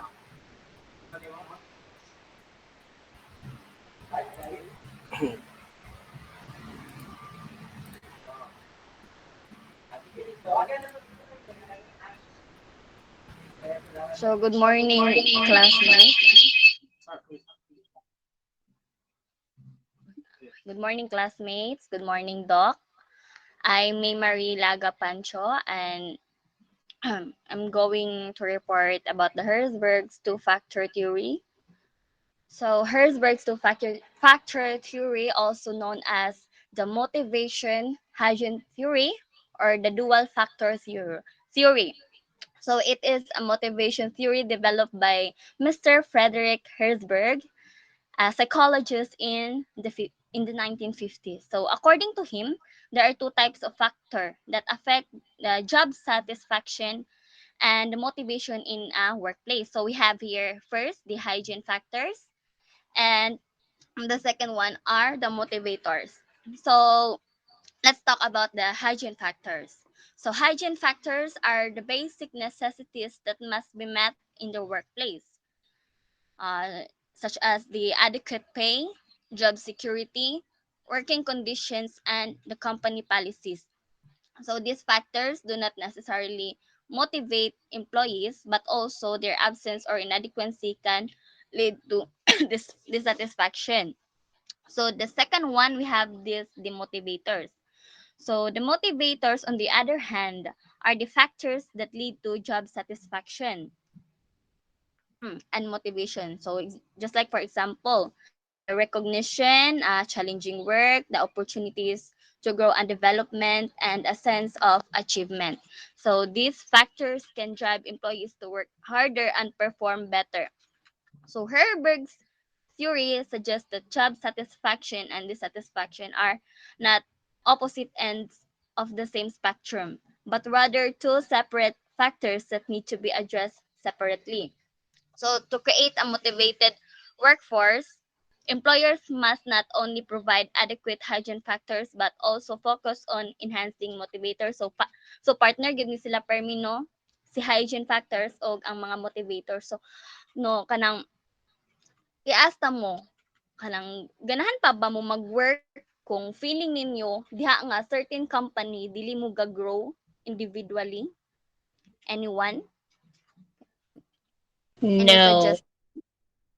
No, Dili. ma'am. No, Okay. ma'am. Dapat po i-consider nato no nga kanang mag-grow ta nga kanang mag-work ta in that certain institution nga happy ta, mag-grow ta kay mo man na ang atong mga motivation ano nga mas effective ta sa atong mga trabaho. Am I right? Yes, ma'am. Yes, ma'am. Dili maka-inspire kung kuan. Sulod ka tapos di ka mo-grow. Kailangan musulod ka sa mga butang mo-grow ka further. Thank you.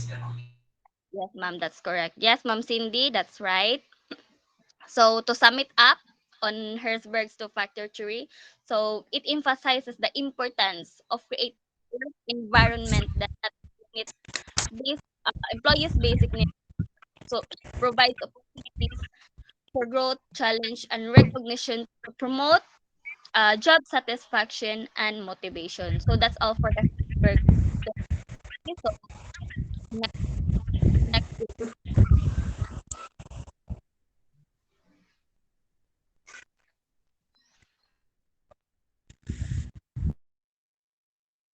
Okay, Sir Nigel.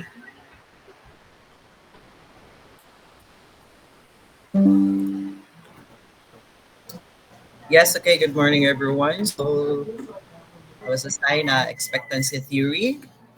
This theory focuses on the relationship, effort, performance, and outcomes. So according to V-Room, individuals are motivated when they believe that their effort will lead to successful performance and desirable outcomes. The theory highlights three key components: expectancy, and valence. Expectancy, belief that effort leads to performance, and instrumentally, the belief that performance leads to outcomes, and the valence, which is the reward, the value placed on the outcomes. When these three factors align positively, motivated is enhanced. So, what is expectancy theory? Again, it deals with motivation and management. That behavior is a result from consciousness choice among alternatives. The purpose of this choice is maximize pleasure and minimize pain. V. Room suggested that relationship between people's behavior at work and their goals was not as simple as first imagined by the other scientists. V. Room realized also that an employee performance is based individually, factors such as personality, skills, knowledge, experience, and abilities. The ET says that individuals have different set of goals and can be motivated if they have certain expectations. So, kung mag-effort ta sa tong work, di ba, makaingon mo kita nga, this job is already done. And also, combination with the performance, makuha ni mo ang promotion or ang goals nga imong gusto nga makuha, mahatag na. It depends lang gyapon sa worker. Then the reward, the balance, muna siya ang outcome sa imuhang effort and performance. So, kana na siya ang theory ni expectancy kang V-Room. That would be all. Okay, thank you, Sir Nigel. Um, Yes, sir. our fourth theory is the goal setting theory. So popularized by Edwin Locke and Gary Latham. This theory emphasizes the importance of setting specific and challenging goals to enhance motivation. Specific and challenging goals provide a clear direction, increase effort, and foster persistence. So the theory also highlights the significance of feedback and the commitment to goals in maintaining motivation. By setting meaningful goals and receiving feedback on our progress, so we can enhance our motivation level. So that is goal setting theory. And then lastly,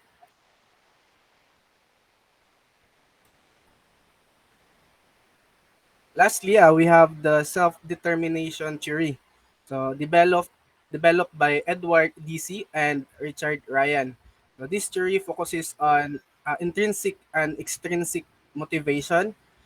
It suggests that individuals are motivated when their basic psychological needs for autonomy, like being control, uh, competence, of feeling capable, and relatedness, feeling connected to others, are fulfilled. So when individuals have a sense of autonomy, opportunities to develop competence and positive social interactions, their intrinsic motivation flourishes. So in inclusion, motivation is a complex phenomenon influenced by various factors. Today, we explored 5 theories that shed light on the factors affecting motivation. So, ang sa ganitong 5, so ang 5 is mo to siya ang Maslow's ini, hierarchy of needs in the beginning. Hierarchy of needs. The next is Herzberg's two-factor theory. The next is expectancy theory, and the fourth one is goal setting theory, and the last is self-determination theory. So understanding these theories can help us gain insights into what drives our own motivation and how we can create motivating environments for ourselves and others. So that would be all, guys. Thank you. Doc, ay,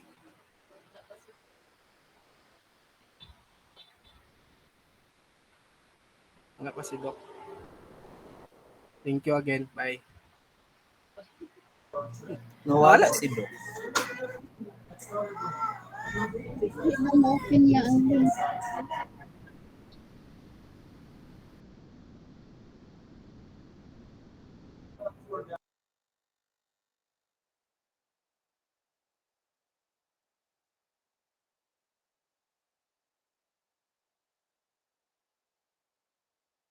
Wow.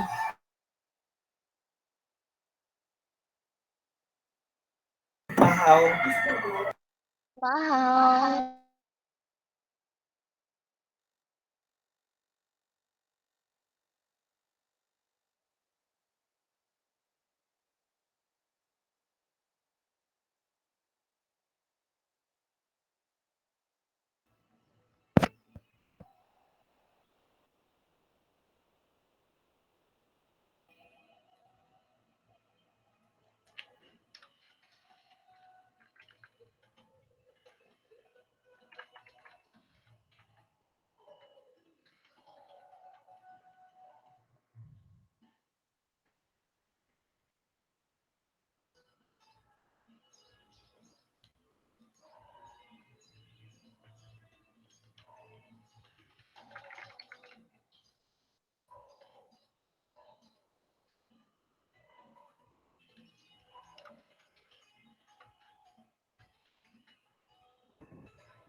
Hi, I'm back. Do we still have 21? Hi, can you hear me? Yes, Yes, Doc. Ay, Doc. Loud and salamat. Doc, Doc. clear. Grabe. Kuan na gid ako 1 bar Ginoo ko, my God. No? So, can we still continue with module 21? Murag mahuman gini nato ron, I'm sure. Yes, Doc. Yeah. Manato ni. That's good. Yeah. Si Ma'am Module Criza. 20 na. So, is 21 na lagi, no? Yes, Doc. Okay, shall we start now para maabot yun nato ang 25. Wala yun mo ikasulti.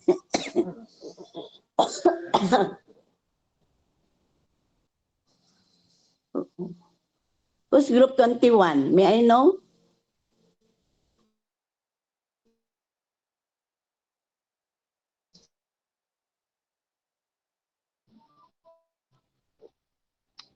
Kinsa 21, Kriza? Wala ko kabalo, Doc. Module 25 ni Doc. Hello, Doc. Alice Lenyo? Doc, amo Doc, pero kulang man mi Doc. Inya wala panahon man to talaga ang among report. Ang amo na lang plano Doc is amo na lang isa na mong video. Mag-video na lang mi kay murag duwa ka man siguro mi. Sure? Naday grupo nga duwara? Unsa man na pagkuan? Jared? What happened, Jared? Why is it that there are only 2 of them sa group ni Leslie? Daghan man sila, Doc. Rag absent atang uban. Oh. Oh, screenshot daw si Giselle. Kindly open your cam. Open cam first. Dali. Ani na lang atong kuan. Whoever is around will report. I know you will be reading your books. Of course, you will be studying in preparation for your exam. So whoever will be right here at present will be the ones to report up to the end of the module 25. Because naa sila, Krisa. I know 26 that they ata, are Doc. complete. Oo.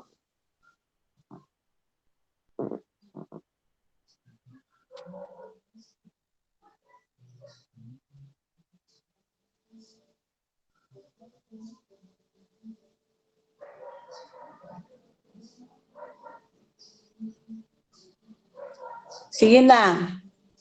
Yakurog ng simod daw ni Ali. Pag-ihap, Giselle, kaya nagkurog na daw ang simod ni Alima. Kurog yun, kurog Okay. yun.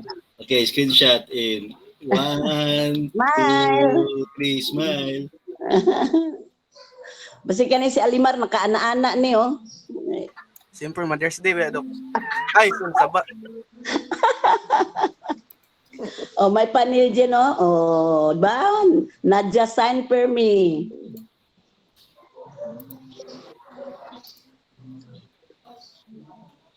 Done, Doc. Thank you. Okay, thank you, Mag-just sign Giselle. the permit Doc for promotion.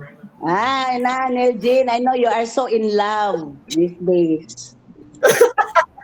May balaan ako ang mga smile ninyo na meaning ana.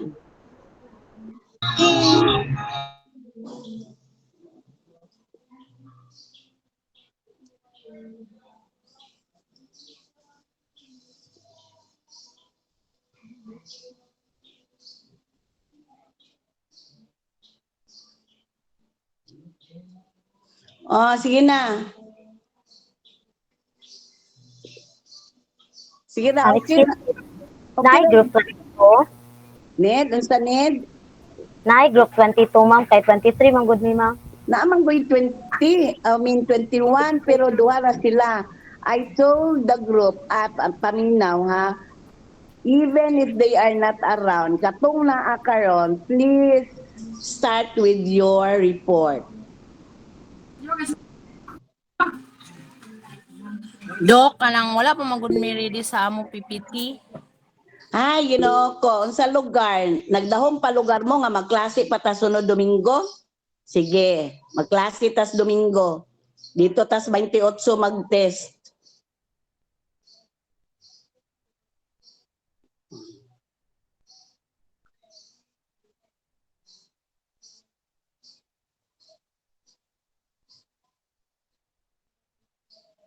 Asa naman to? Balag duhara mo, okay ra.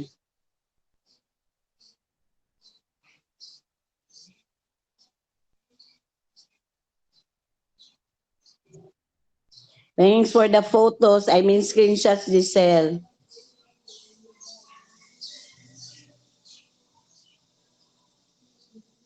Uy, asa naman ang 21? Ala, sige na, 22, start. Kanigita ng 21, tay lang mo Nag-ready pa daw. Aw, abi ko. Lain ko, very hot ba ako kayo?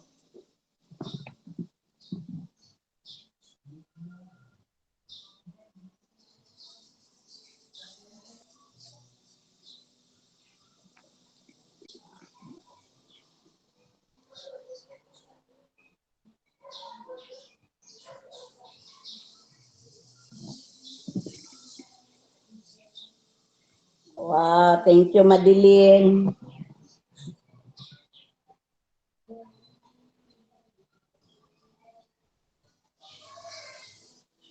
Kanara ba sa inyong attendance, no? I will know pila mo ka oras na nagstay. I know kano sa mo ning gawas, nag-left o ning balik. Thanks to Madeline, kay high-tech, thank you si Miss Madeline.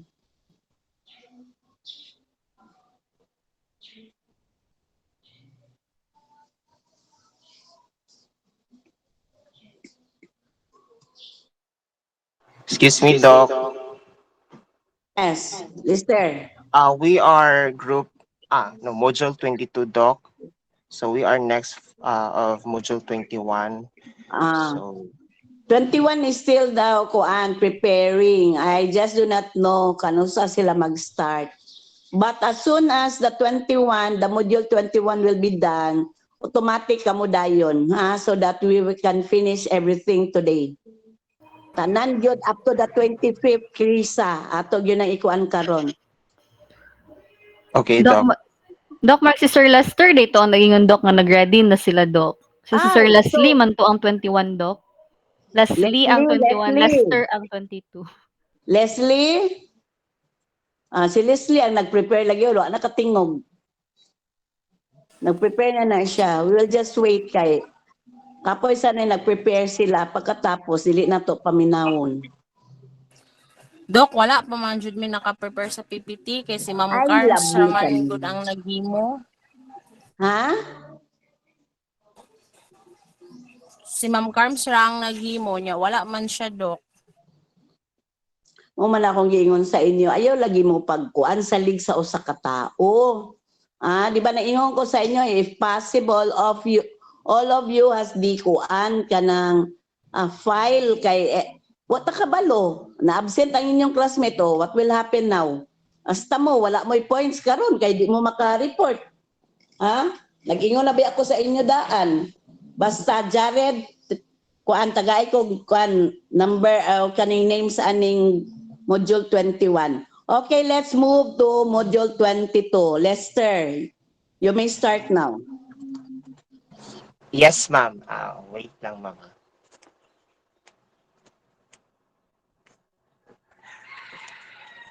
Saan may productive?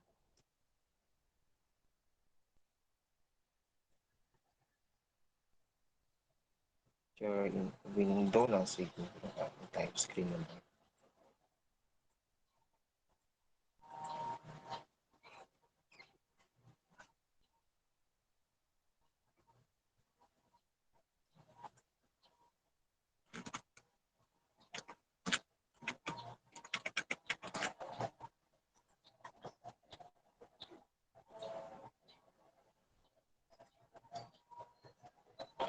Okay, so before we start, I just want to share this to you that, yes, Doc, I would like to ask for an apology because we did not assume that today will be the last meeting and all of the reporters will be catered today. But kaganina, I really thought nga, I really thought nga will be included, will be reporting today. So in the last pila to ka minutes, I derived from creating PPT. So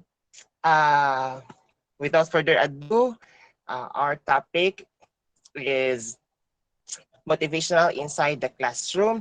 And this is somehow a comeback because we already presented we already made our first presentation way months after. So the following reporters are, of course, we have here Monica C. Amelia, Katrina Aspiras, yours truly, Lester Jas Esmernadas, Wilna Bitacora, Ana May Cabasa, and Dixel and Mikayas. So, okay. So I'm very sorry, but at least we had tried. Okay. So to start to you the topic, if environment is defined as the sum total of one's surroundings, then environmental factors that affect students' motivation include human as well as non-human factors. So, my dear classmates, that our environment is really influencing us as a person. And our environment is consists of non-humans and as well as humans. Our family is considered as humans and they are influencing us, right? This is pag mga alien na to, mga mama na to, mga kan. Your friends, your colleagues are humans and they are really influencing the way how you behave, the way how you perceive everything in your environment. So, and also that other students, teachers, and parents are considered as human factors toward the modification of someone's behavior. So what do you call this? The way how perceive students his or her environment, or the way he or she give judgments, depends on approach how the teacher approach, during the delivery of instruction. So what we have here is the teacher's affective traits. So when you say affective traits, these are the how a teacher should display himself or herself, to her students while delivering the instruction. So what we have here is that studies suggest that management and instructional process are key to facilitating learning, but many interview responses, like the letter at the beginning of this module, emphasize that the teacher's affective characteristics or social and emotional behaviors more than pedagogical practice. Some of the teachers were motivating and inspiring, and others were not. So it's really believed that uh, the characteristics of teacher, like social or emotional behaviors, really contributes, to the outcome of the students. Or what we say is the teacher really influence the students on how they behave in their community. You are grateful for those who motivated and inspired you. So we know, okay, so we individuals, since we had an experience as an undergraduate student, there were a lot of people, that inspired us throughout our journey. Our family, your lovers, your friends, and they are the key reasons on what you become right now. In a way, they also help you become better persons, right? There are people that correct your previous practices, those practices that are not pleasant. These are the people who help you to become a better version of yourself, in the sense that you strive to become better than them.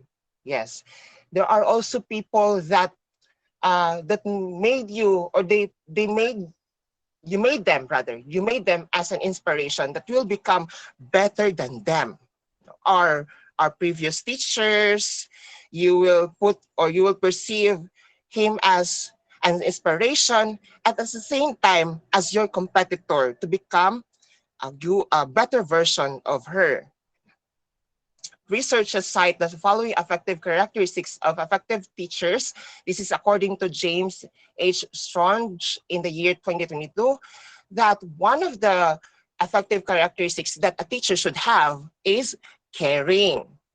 So when you say caring, it is a specific attributes that show caring are, of course, you can show caring through being a sympathetic listener to your students, not only about life inside the classroom, but more about students' lives in general.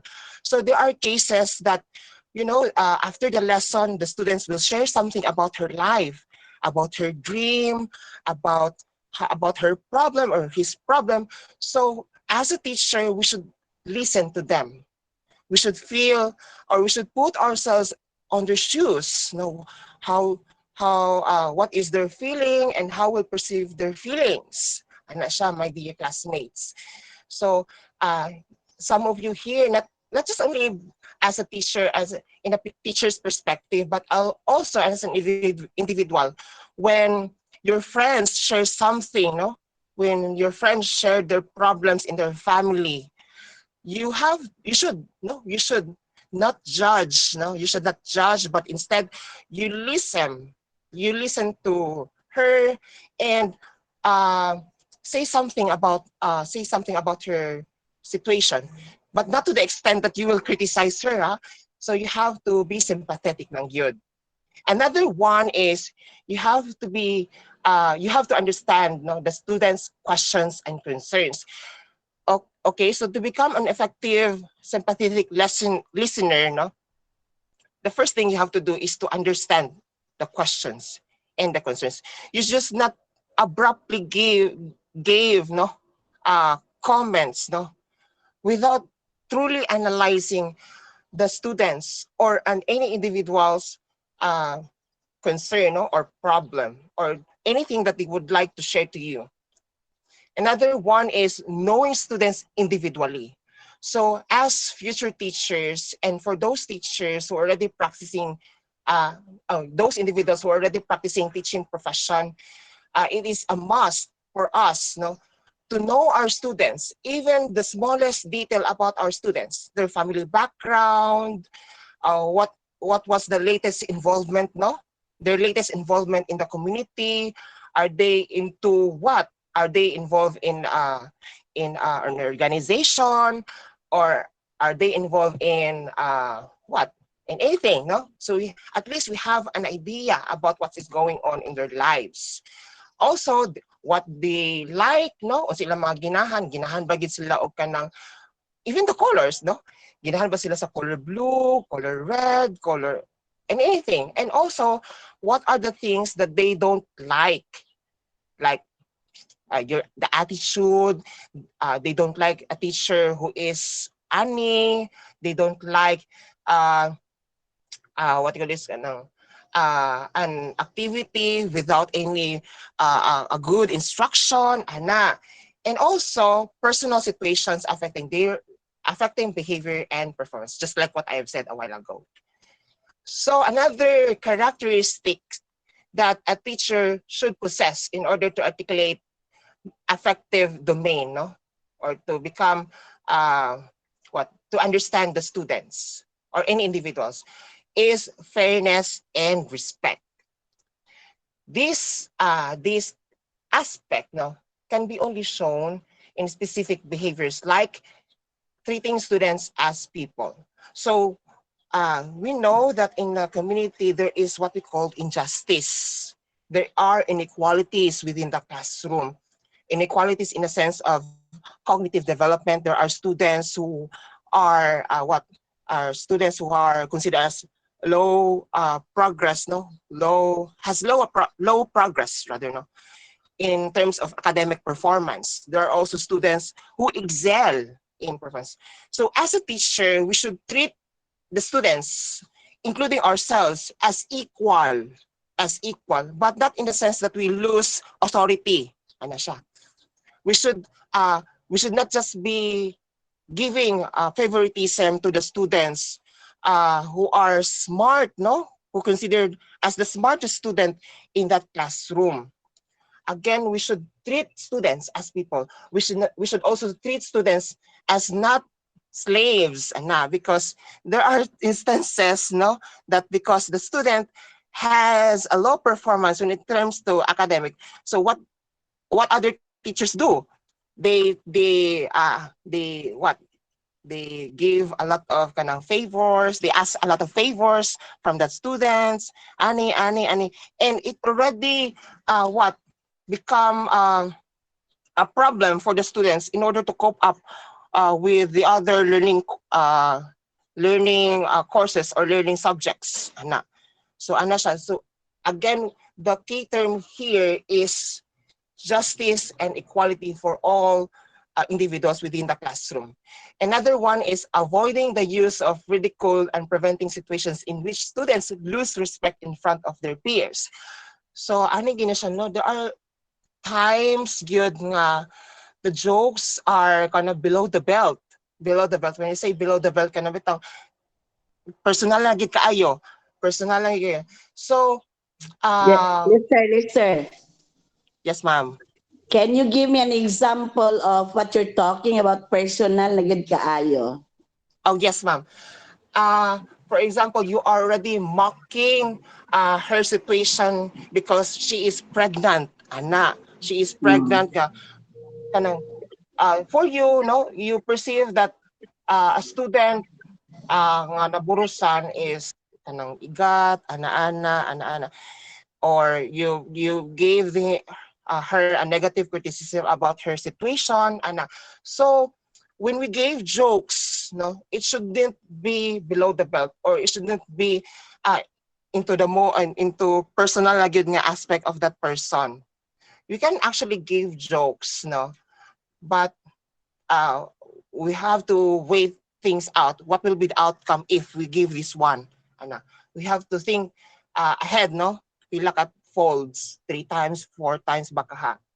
And also, because of that one, because we ridicule students, no? The student will feel, what you call this, uh, less confident.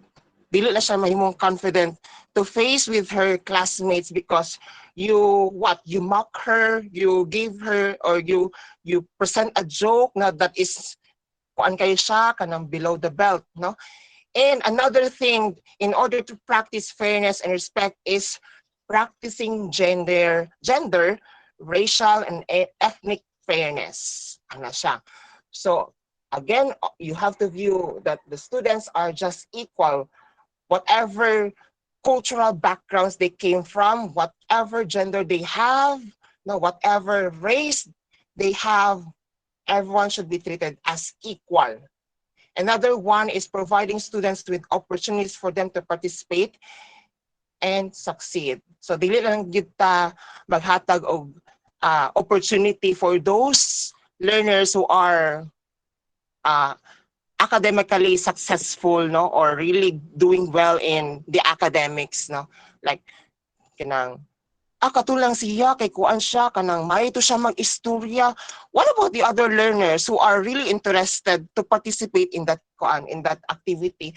So we have to we have to do an introspection before we suggest, no, before we recommend a person, no, to, or a student to participate with that particular activity. So we have to provide opportunities to all, as much as possible, to all students. If dili gyud siya conjugate because due to constrict times kanang na siya kanang what you call this kanang na siya giapas nga oras then I guess this is possible, no, to be practiced as future teachers and for those who would like to proceed in the teaching profession. I guess that would be all for my part, and my next member will discuss to you the another characteristics of a teacher. Ma'am? Anyone? Kinsa ang kuan next nimo? Who's next? Well, anyway, ma'am, I will continue na lang, ma'am. How about your companions? Your members, where are they?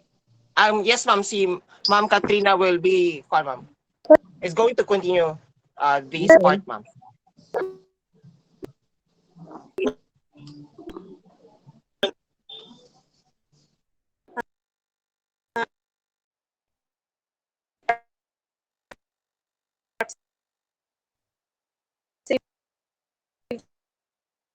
Dili na maklaro, ma'am.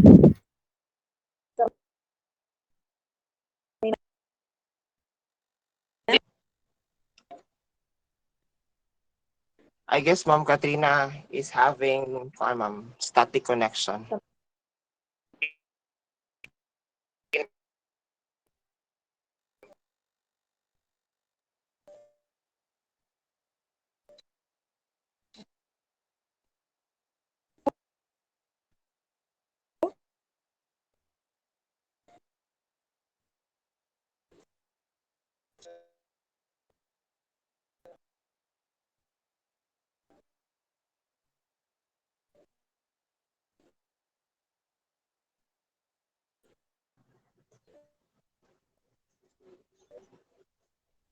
I guess Ma'am Katrina is having fluctuating internet connection.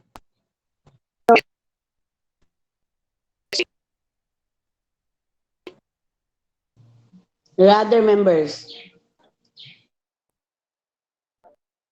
Yes, Ma'am Katrina, dili ka madunggan, ma'am, kay putol-putol ang mong internet, ma'am.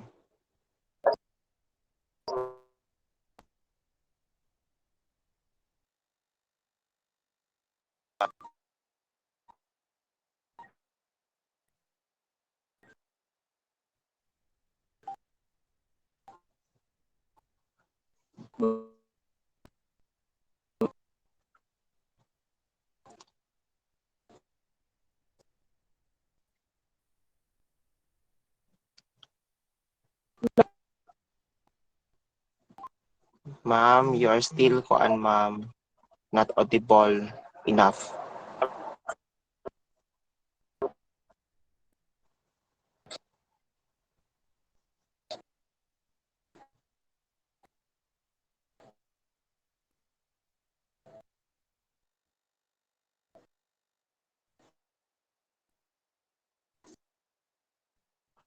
Well, anyway, I'll be uh taking the part of Ma'am Katrina since yes, Ma'am Katrina, ma'am, asked if pwede ra ba niya balikan ang kaninga part. Okay lang. O sige, sige. Sige, ma'am. Thank you.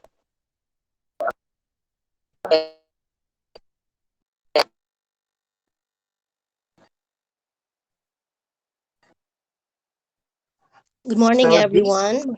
yes, Miss Aname Cabasa will be is going to tackle this part. Good morning, everyone. Good morning, Doc. My topic is the continuation of the report of Sir Lester, that attitude toward the teaching profession. So this is having dual commitment to personal learning and to students learning anchored on the belief that all students can learn. Helping students succeed by using differentiated instruction. So ang ikaw maghatag sa students, you help the student to succeed, as a future teacher. You give another instructions or maghatag og another ideas para ang bata makop up niya ang gihatag nimo nga ah,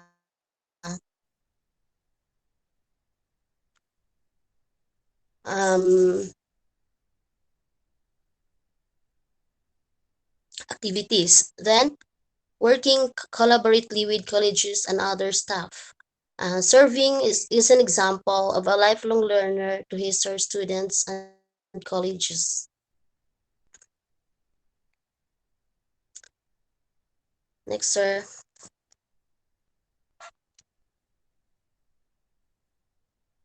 Sir Hex. Sir Lester.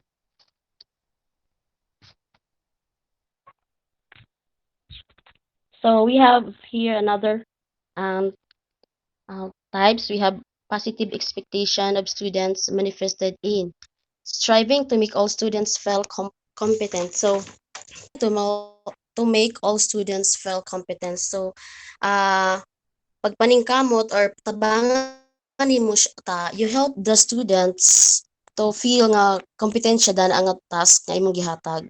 Then communicating positive expectation to students, they will be successful. So ang imong goal is to communicate the students hatag kag positive expectations sa bata para ma-achieve niya ang goals nga imong gihatag. Then having high personal teaching efficacy shown in their belief that they can cause all students to learn. Then reflective practice, reviewing and thinking on their teaching No. process. Sorry. Eliciting feedback from others in the interest of teaching and learning.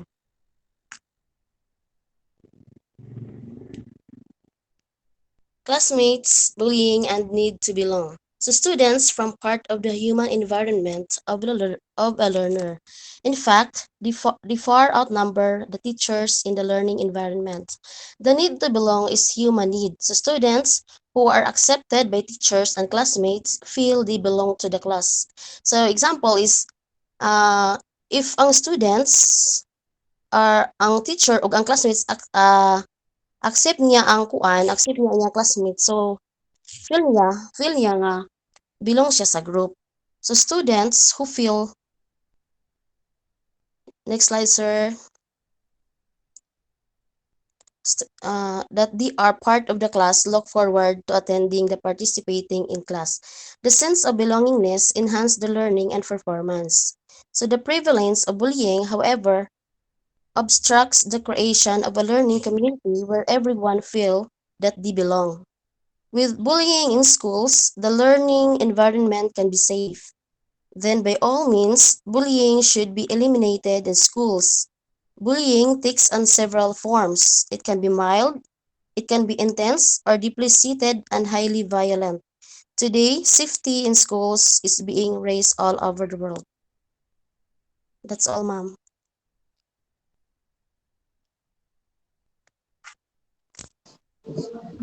Yes, sir. Are you done with your module? Good morning, ma'am. Oh, okay. Yes, good morning. Please continue. Sige, ma'am. Thank you, ma'am. Okay, this is my part. Parents as part of the learner's human learning environment.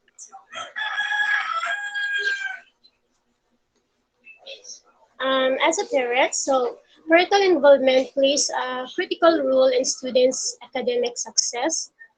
So we know that parents is the first teacher of their kids during the early years. So the parents have behavioral traits are supportive of their children's learning. So these are the supportive learning that they do observe the following. First, we have the follow-up status of their children's performance. Second is the supervise their children in their homework or project. Third is check their children's notebook, review their children's corrected set works and test papers, attend conference for parents, teachers, and community association or the PTCA.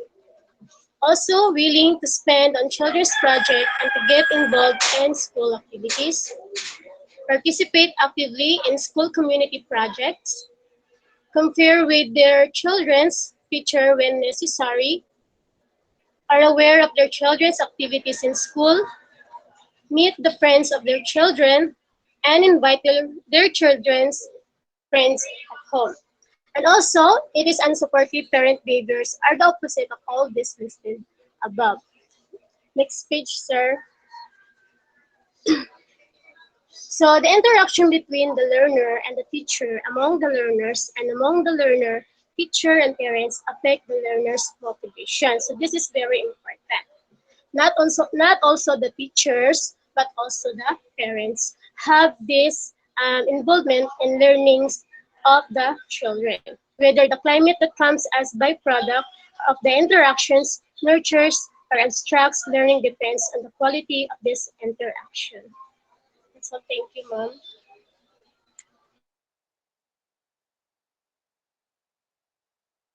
I think Ma'am Dayanara, ma'am, mag-proceed siya sa iyang part sa iyang topic. Okay, okay.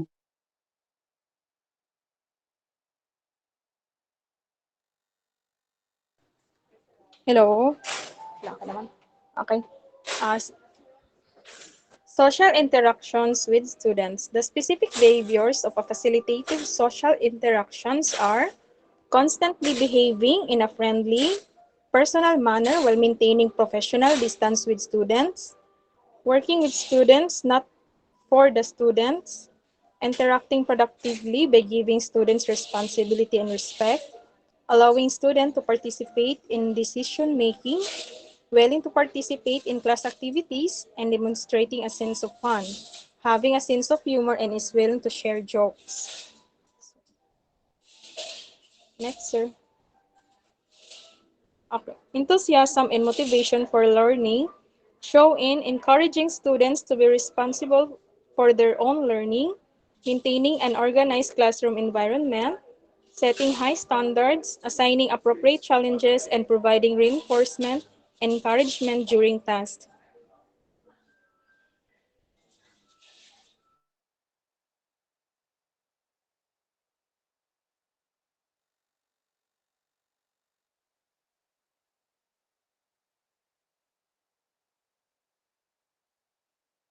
Okay, so to wrap up the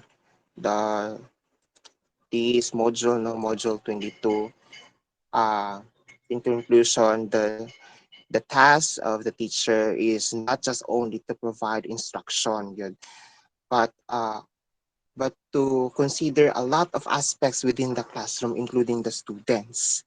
And also, uh, we are not just only the source of knowledge, but also facilitating the lives of the students, our students within the classroom, including what what they are, no, what they are, what is happening within them, what is happening in their family, because by doing this one, we can give a constructive, no, constructive uh, methods, no, to to improve the students' status in his or her academic performances. Okay, saan siya? Kanang, but if we are not doing anything, yun, but we are not doing anything, what will happen to our student? Kasi may tabo sila ha. They will no longer motivated to pursue their dreams because we failed as a teacher. We failed to guide them. We failed to facilitate them, no, while they are taking their journey in taking their diplomas. So I hope that we teachers, aspirant teachers, will not resort to anything, no, or will not pasagdan na ginatatong students. Ay naragid siya. If you really inspired, no, if you are really uh, what uh, having a dream to become a teacher, good, a real definition of teacher, not just only a mere definition of what teacher is. That would be all for this morning. Thank you. Thank you, Module 22. So can we move on to Module 23? Yes, Doc. Okay.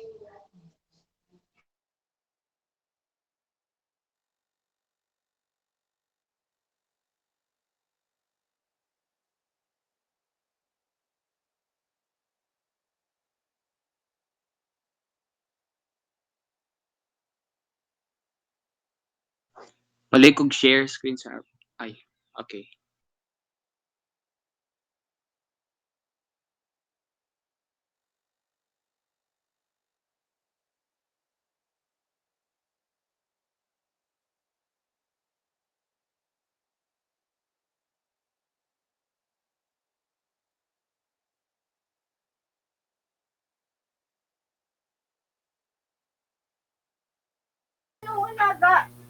Good morning, everyone. Can you hear me now? Yes, ma'am. Okay. So, okay pa ba ta? Okay pa baya, Okay ma'am? na lang. Oh, okay na lang. No, murag na. Nakadungog yun na to ang mga napugos. Kaya wala tayo choice. So, we are going to have our exam next week. But before that, please allow us, of course, to present our report for today.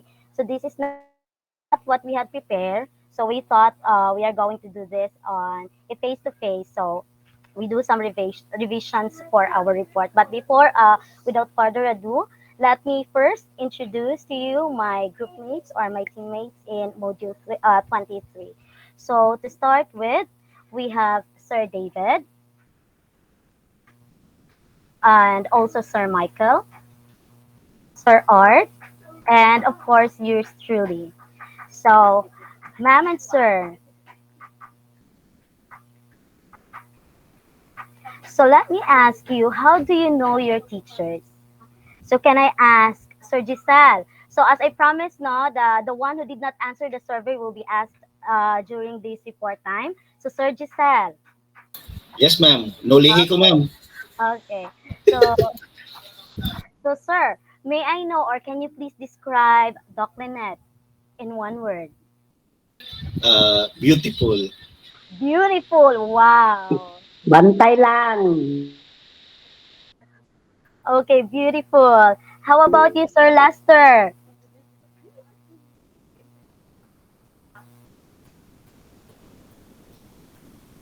Sir Lester, are you still there? Yes, ma'am.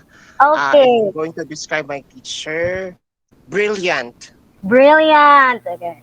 Good na gid kayo ni siya for Mother's Day. Gwapo kay nga gift. How about you, Sir Alimar? Kuan ma'am si Doc Lynette is beautiful murag plot 1. Ay, Si paon ta mo.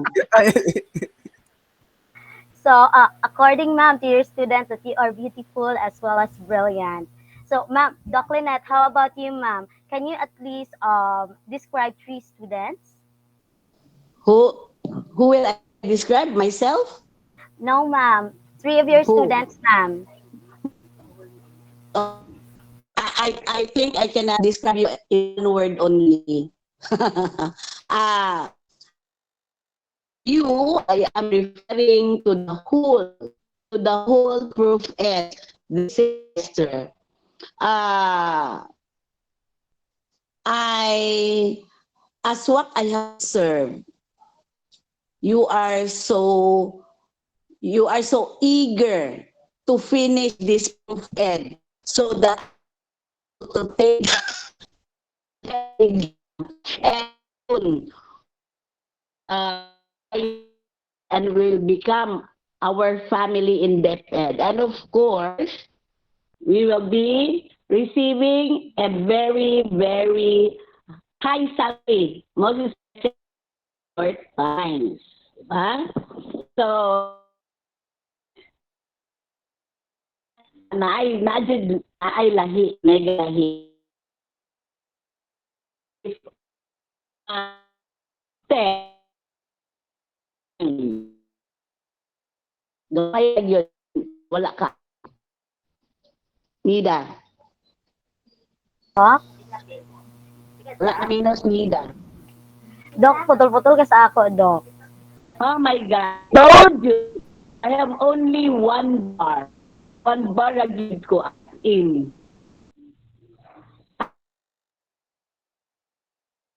One bar. Just Doc, so we are just going to continue. Would that be all right to you?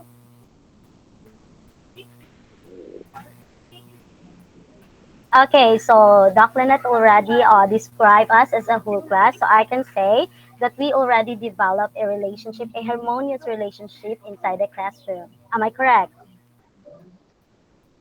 Yes, ma'am. Correct, ma'am.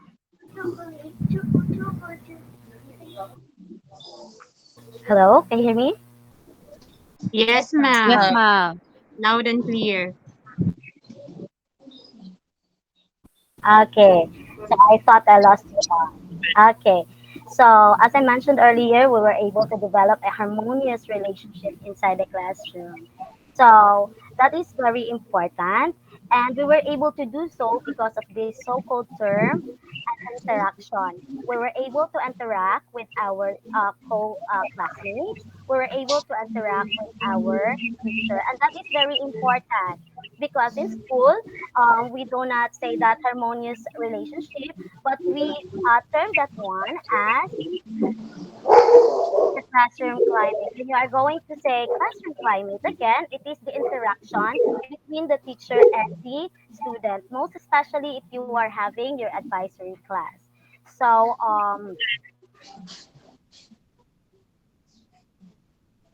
of course, no. So in the first day of class, do you still remember what you always do? How about our first day of class with Dr. Net? Can somebody share? Ma'am Carrion, can you please share? Sorry, ma'am. What did we do during the first day of our class with Dr. Net? Class, Introduce yourselves. first day of class pa lang, ma'am, is na na gid mi natunan og kanang motivated gid mi makasun kay the way magtudlo si Ma'am Lynette kuan gid energetic kay gid mi gina-motivate sa maminaw sa iyaha. Okay, As so a first, yes, okay. Thank you so much for that, Ma'am Cariana and for Lester. So first, we introduce ourselves as well as Doc. She introduced herself, of course, because we don't know her yet. And of course, di po ta niya kaila. So introduction, and then aside from that, we also have our rules inside the classroom. Am I correct? So nagpaila si Doc unsa iyang gusto ug unsa iyang dili ganahan inside the classroom. I remember she told us that she don't like late, 'di ba? Nag-ingon si Doc ana. So that is one of her rules, no? But of course, as students as we are, gakalate man gyud ta because uban sa ato we are working, ang uban is dugay nakatulog, dugay nakamata.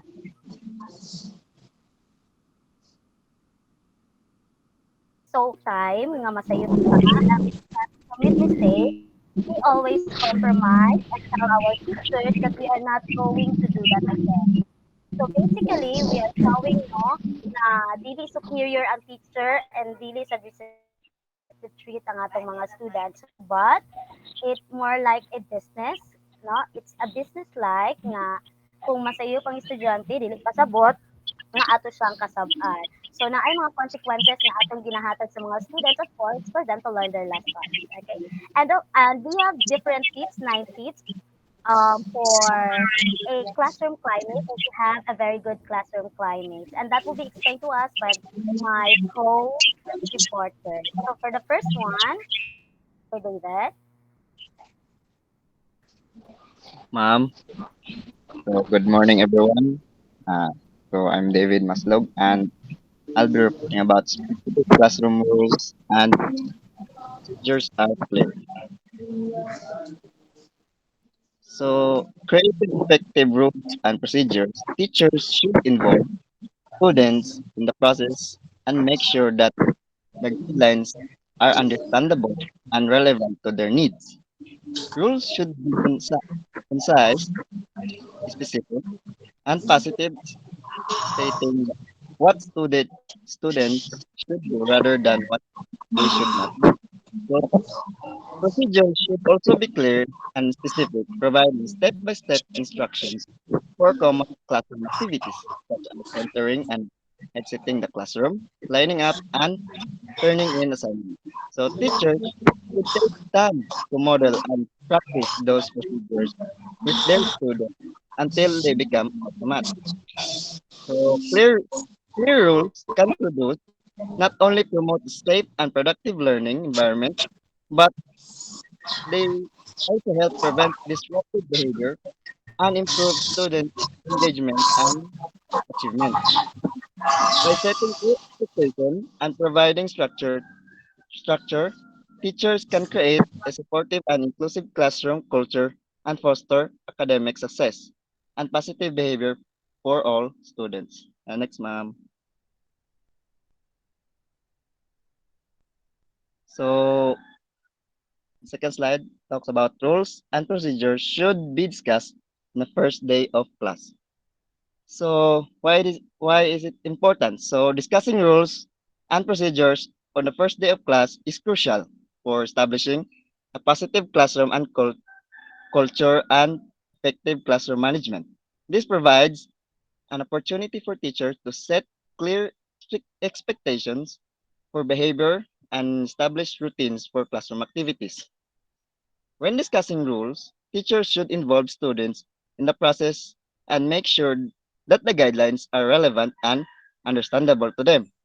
So, this sets the tone for the rest of the school year and lays the foundation of a successful learning experience for all students. Next, ma'am. So, in the third slide, students are involved in the design of rules. So, we must involve students in the design of classroom rules is an effective strategy for promoting positive behavior and engagement. By giving students a voice in the classroom and in the creation of rules, they feel a sense of ownership and responsibility for their behavior and are more likely to follow the guidelines. So teachers should also provide guidelines and feedback to ensure that the rules are relevant, concise, and specific. So the main goal is to create a collaborative and inclusive process that promotes positive behavior and engagement for all students. That's all.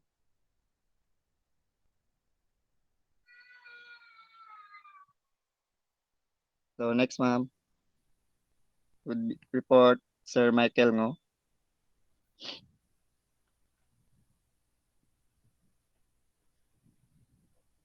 Ma'am Need.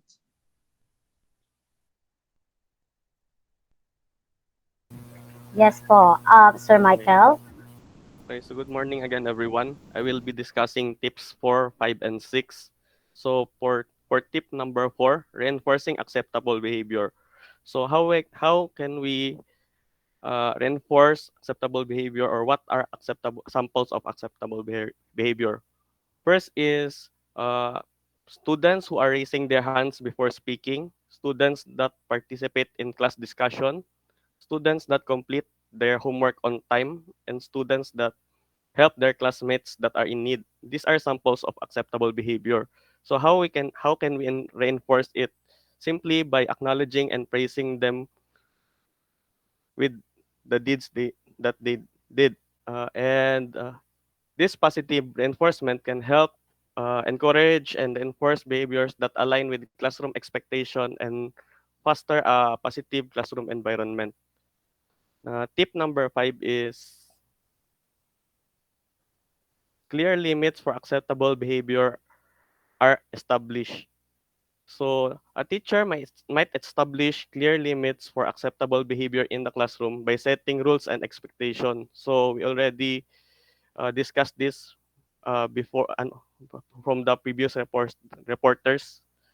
So samples of acceptable behaviors that are established is using of electronic devices during the class, leaving the classroom without permission. These limits can be communicated to the students through a classroom code of conduct, posters, or verbal reminders, and it can help maintain a safe and orderly learning environment. Then tip number six is balance between dominance and cooperation. So in a classroom, a teacher might need to balance their role as authority figure with their desire to foster collaborative and inclusive learning environment. For example, the teacher might take charge during a classroom discussion to keep the conversation focused and on topic, but also encourage students to share their thoughts and perspectives. Additionally, a teacher might work with students to establish classroom norms or guidelines for respectful communication and problem solving, which can help to promote coordination and sense of shared responsibility among students. So that will be all for tips 4, 5, and 6.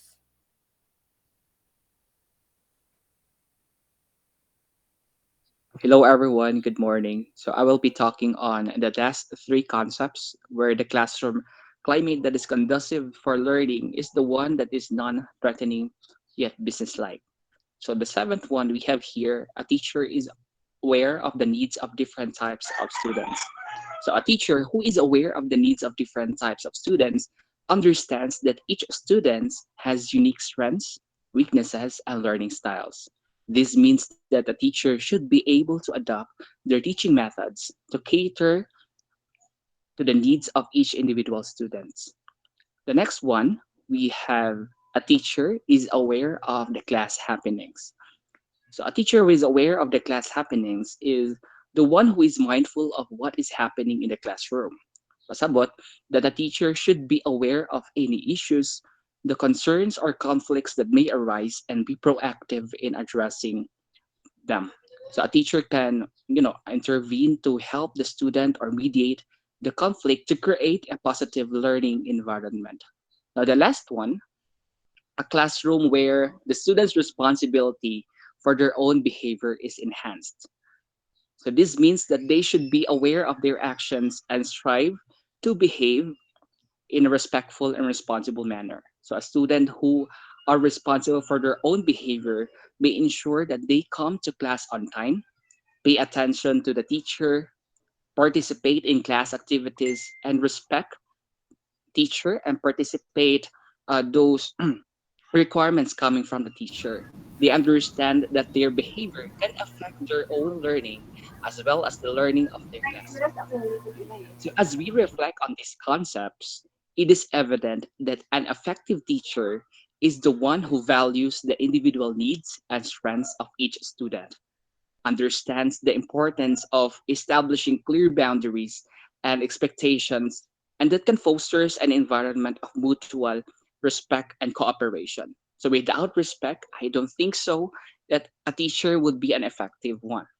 So, by striving to incorporate these principles into our teaching practice, we can create a learning environment where students can thrive and reach their full potential.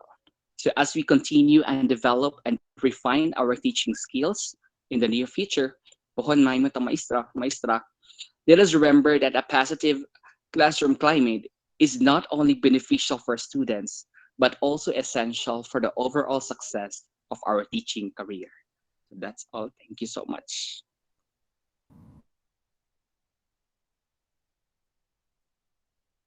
That my question from the group.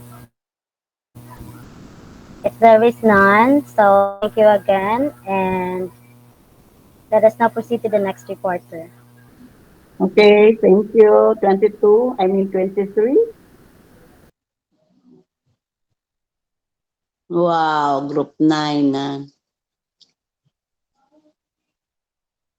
24 now. Taas na lang mo, Leslie. Okay, Doc.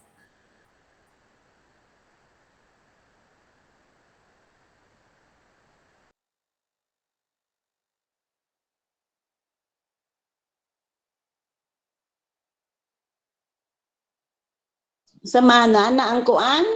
Next module.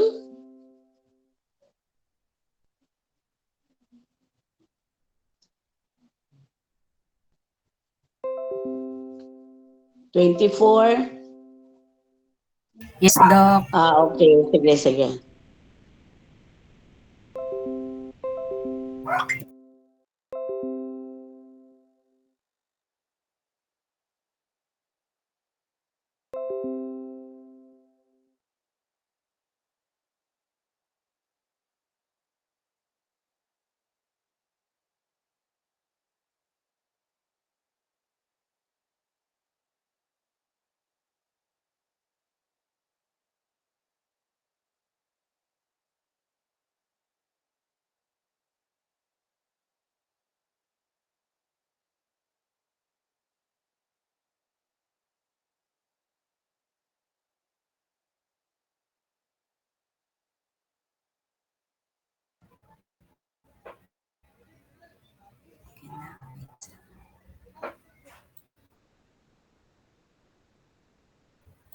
Am I audible? Yes, Yes, ma'am. ma'am. Yes, ma'am. Klaro ka, ma'am.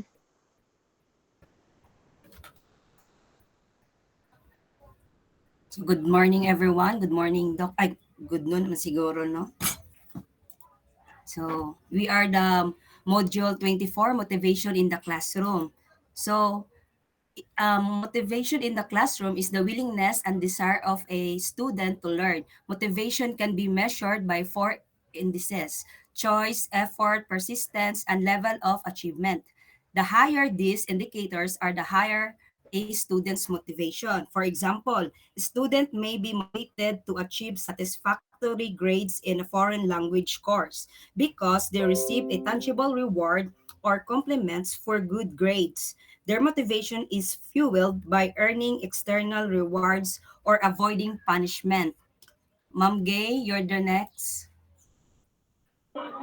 Okay, good morning, everyone. So there are many ways in which you can promote the motivation in the classroom. So what are the motivational activities in a classroom that a teacher can do to promote motivation? The first one is to play class craft. So kaning class craft is an app man siya nga gamiton nga murag maka-play ang mga students ito og games. So the next one is to try popcorn reading. Popcorn reading katong gitudlo ni Ma'am Lynette katong naay pattern sa left side and sa right side pattern the dog is barking so ang left side is mo sila yung moingon sa da then ang second ang next na side mo the dog then so on and so forth. Then have a sharing time. So it is very important for a teacher to promote sharing time to the students kay maka-promote po din siya og kanang awareness as to the mental health of the students. The fourth one is solve a brain teaser. The next one is to watch a video, educational videos to be certain. Next is to start a debate to encourage critical thinking between the learners. And the next is to present a writing prompt and to create a crossword. So the next slide, ma'am. Um, Next slide, please, Michelle. Si Ma'am Flores.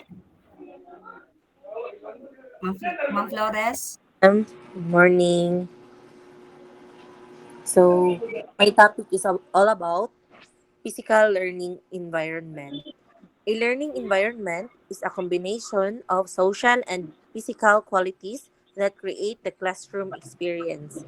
It includes classroom management, procedure, as well as the way the space is organized, furnished, and maintained. Example. Wait lang. Next slide naman, Michelle, please. Next na to, ma'am. Unad ay. So, ang example ani is like ang classroom is naa ba siya well maintained ba siya like ang chair is are the chairs arranged in such way that the teachers and student interaction is facilitated, like naa ba siya kanang space para magdali ra mo ka interact ang student ug ang teacher, like kung tawgon siya sa teacher makagawas ra ba siya diri sa sayang chair.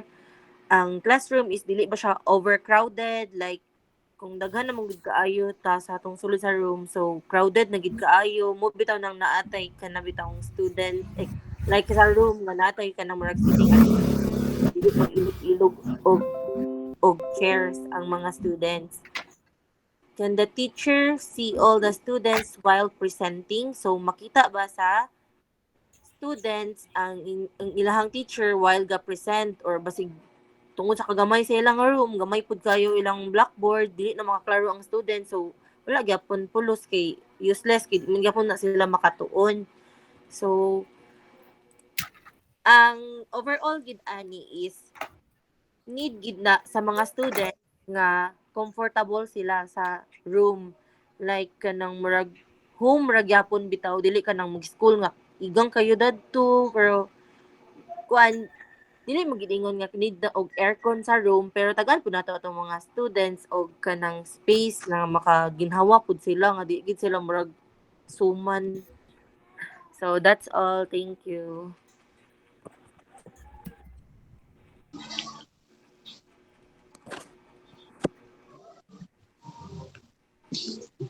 Are you done?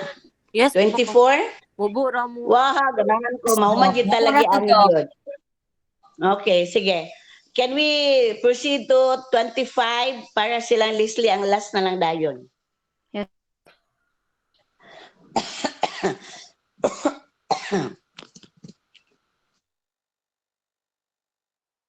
Doc, napatay module 26 Doc ha. I thought up to 25 lang. Abi na ako mo tigingon ni Krisa ganina. Oh, sige, sige. Just continue. I know mga kuan na lang, very short na lang ang mga kuan topics.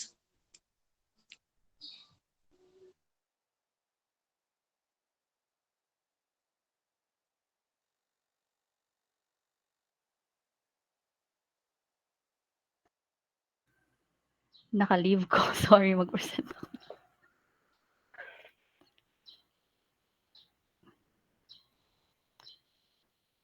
Hello, everyone. Can you see my screen? Yes, ma'am. Mom. All right. Hold on.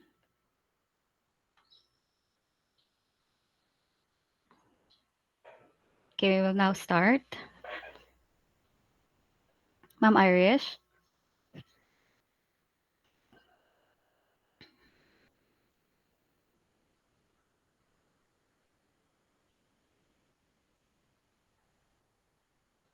Ma'am I.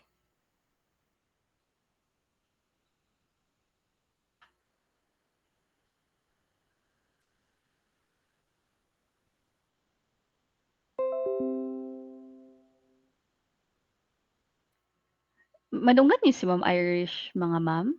Sir? Dili, Ma'am Wala, Kriza. ma'am. Wala, ma'am. Murag ningon biya to siya ma'am nga wala daw siya signal. Hello ma'am. Madunggan Ay, ako. yes. Nga Yes, Ma'am ma'am. I. Oh, sorry, nag-log out ko kadyot kay nawala ang internet. So, we are the next reporters. For Group 12, the members are yours truly, Irish, Ruel Obalde, and Karen Valcorsa, and Ma'am Krisa May Parador. So, the Module 25 topic is about the next slide, please, ma'am. Ma'am Krisa? Hello? Okay. The Module 25 topic is entitled Assessment Strategies that Can Increase Motivation. Next slide, please. So at the end of this topic, here are our learning outcomes. We are expected to first cite ways to make assessment more motivating for students. And the next, demonstrate appreciation of assessment as a process to evaluate and facilitate learning. Next slide, please.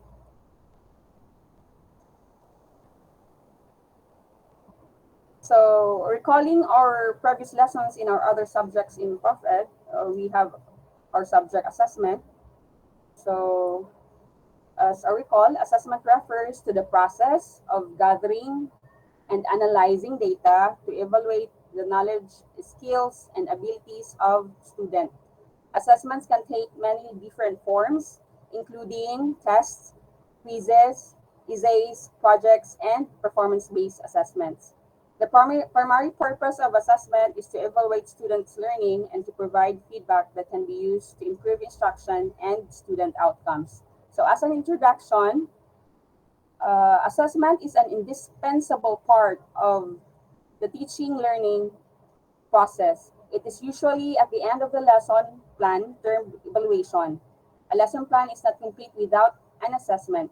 The instructional cycle indeed is not complete without assessment. So when we say indispensable, this is essential.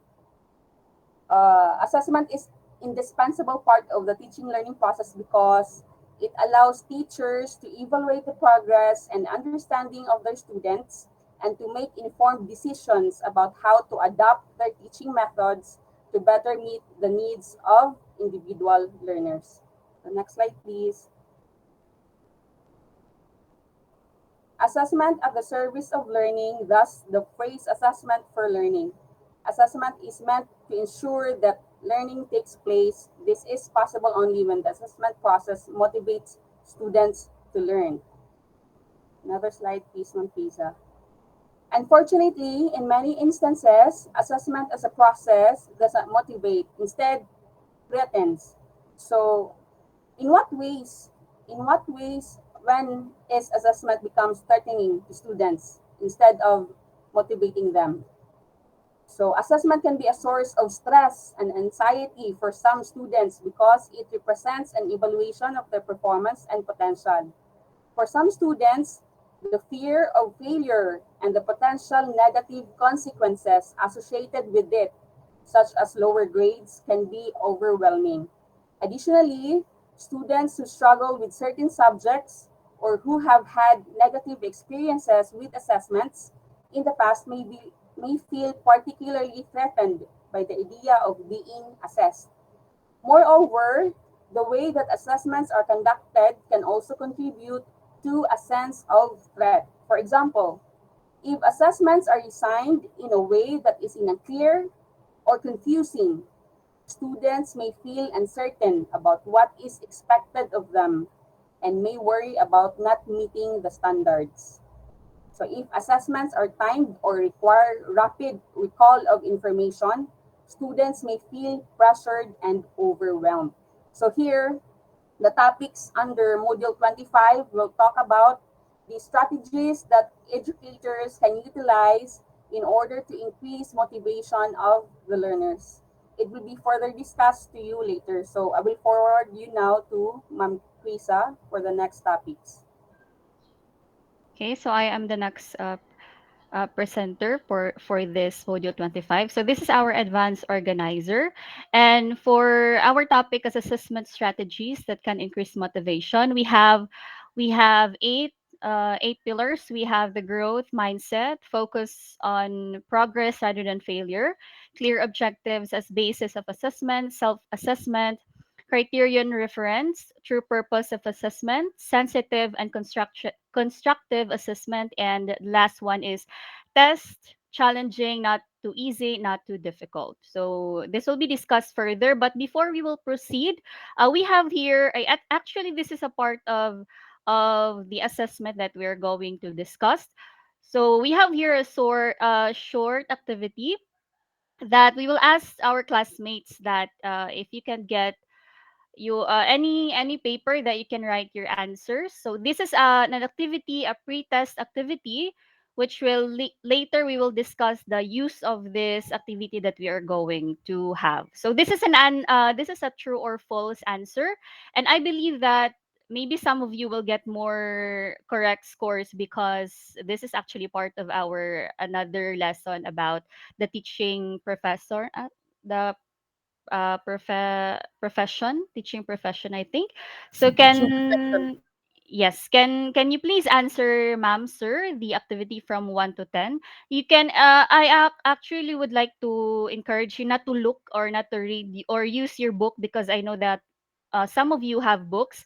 So can you please answer based on what you think is true or false? Please don't, as much as possible, please don't look for answers any in the internet or even on your book. Thank you. So we will have at least maybe 2 minutes or maybe would you like me to read this and then we will answer later on? Or you can just answer on your own. Just piece of paper or any paper that you have.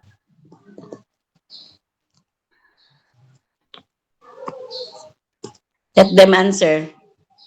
Okay, Doc. Thank you, Doc.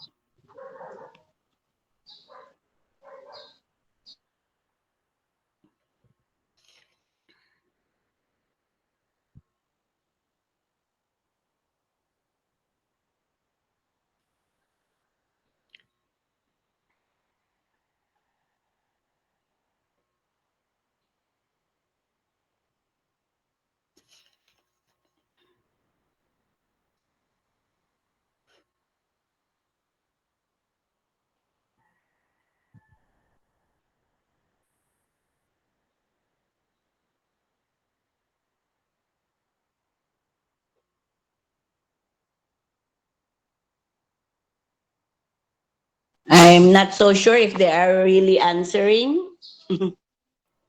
All right, no. Because we actually have a post test after the pre-test. Okay. Yes.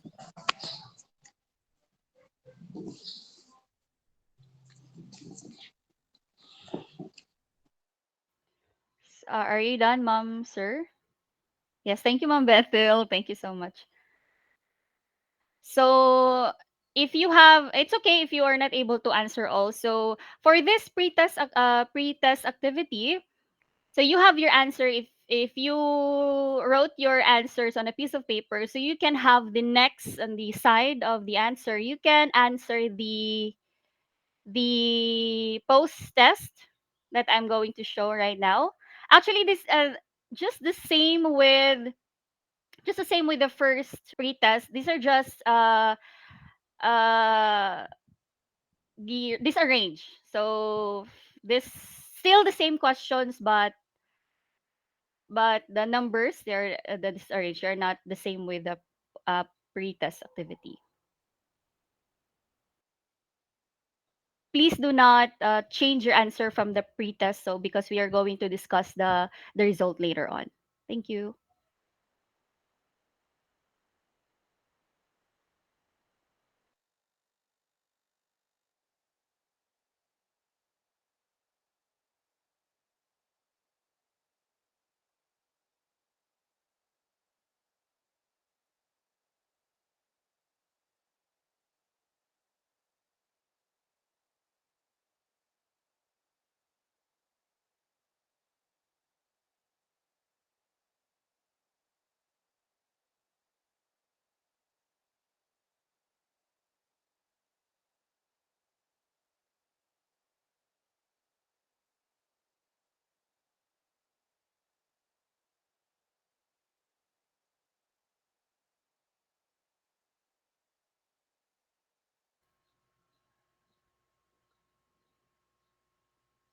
Okay, we will end at 11:52.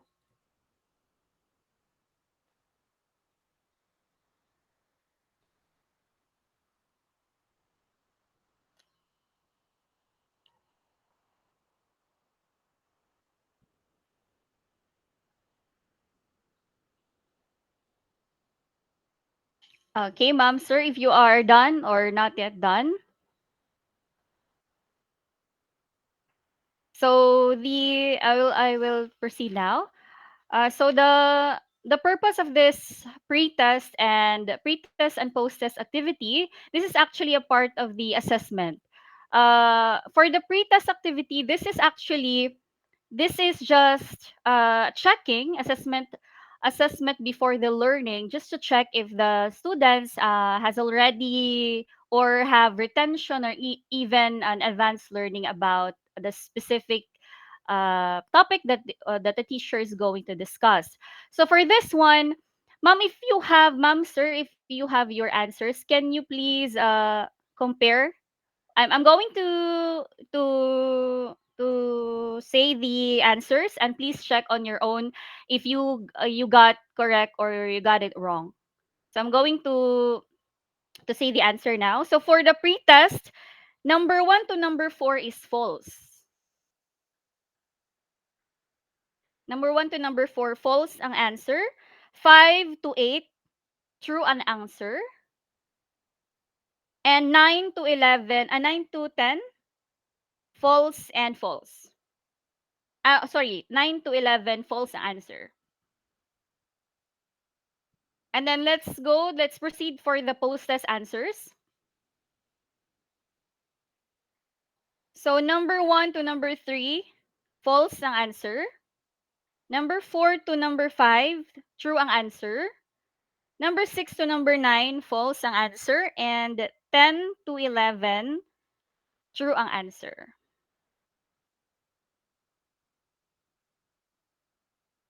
So can you please later on while listening to our report, can you match later on if do you have a correct answer during the pre-test and then you got it wrong on the post-test? So can you check have self assessment later on so that we will also discuss that one. So for this one, this is an example. How do you compare your scores in the pretest and in the post-test? Did you exercise on the pretest and post-test help you improve your scores, and how?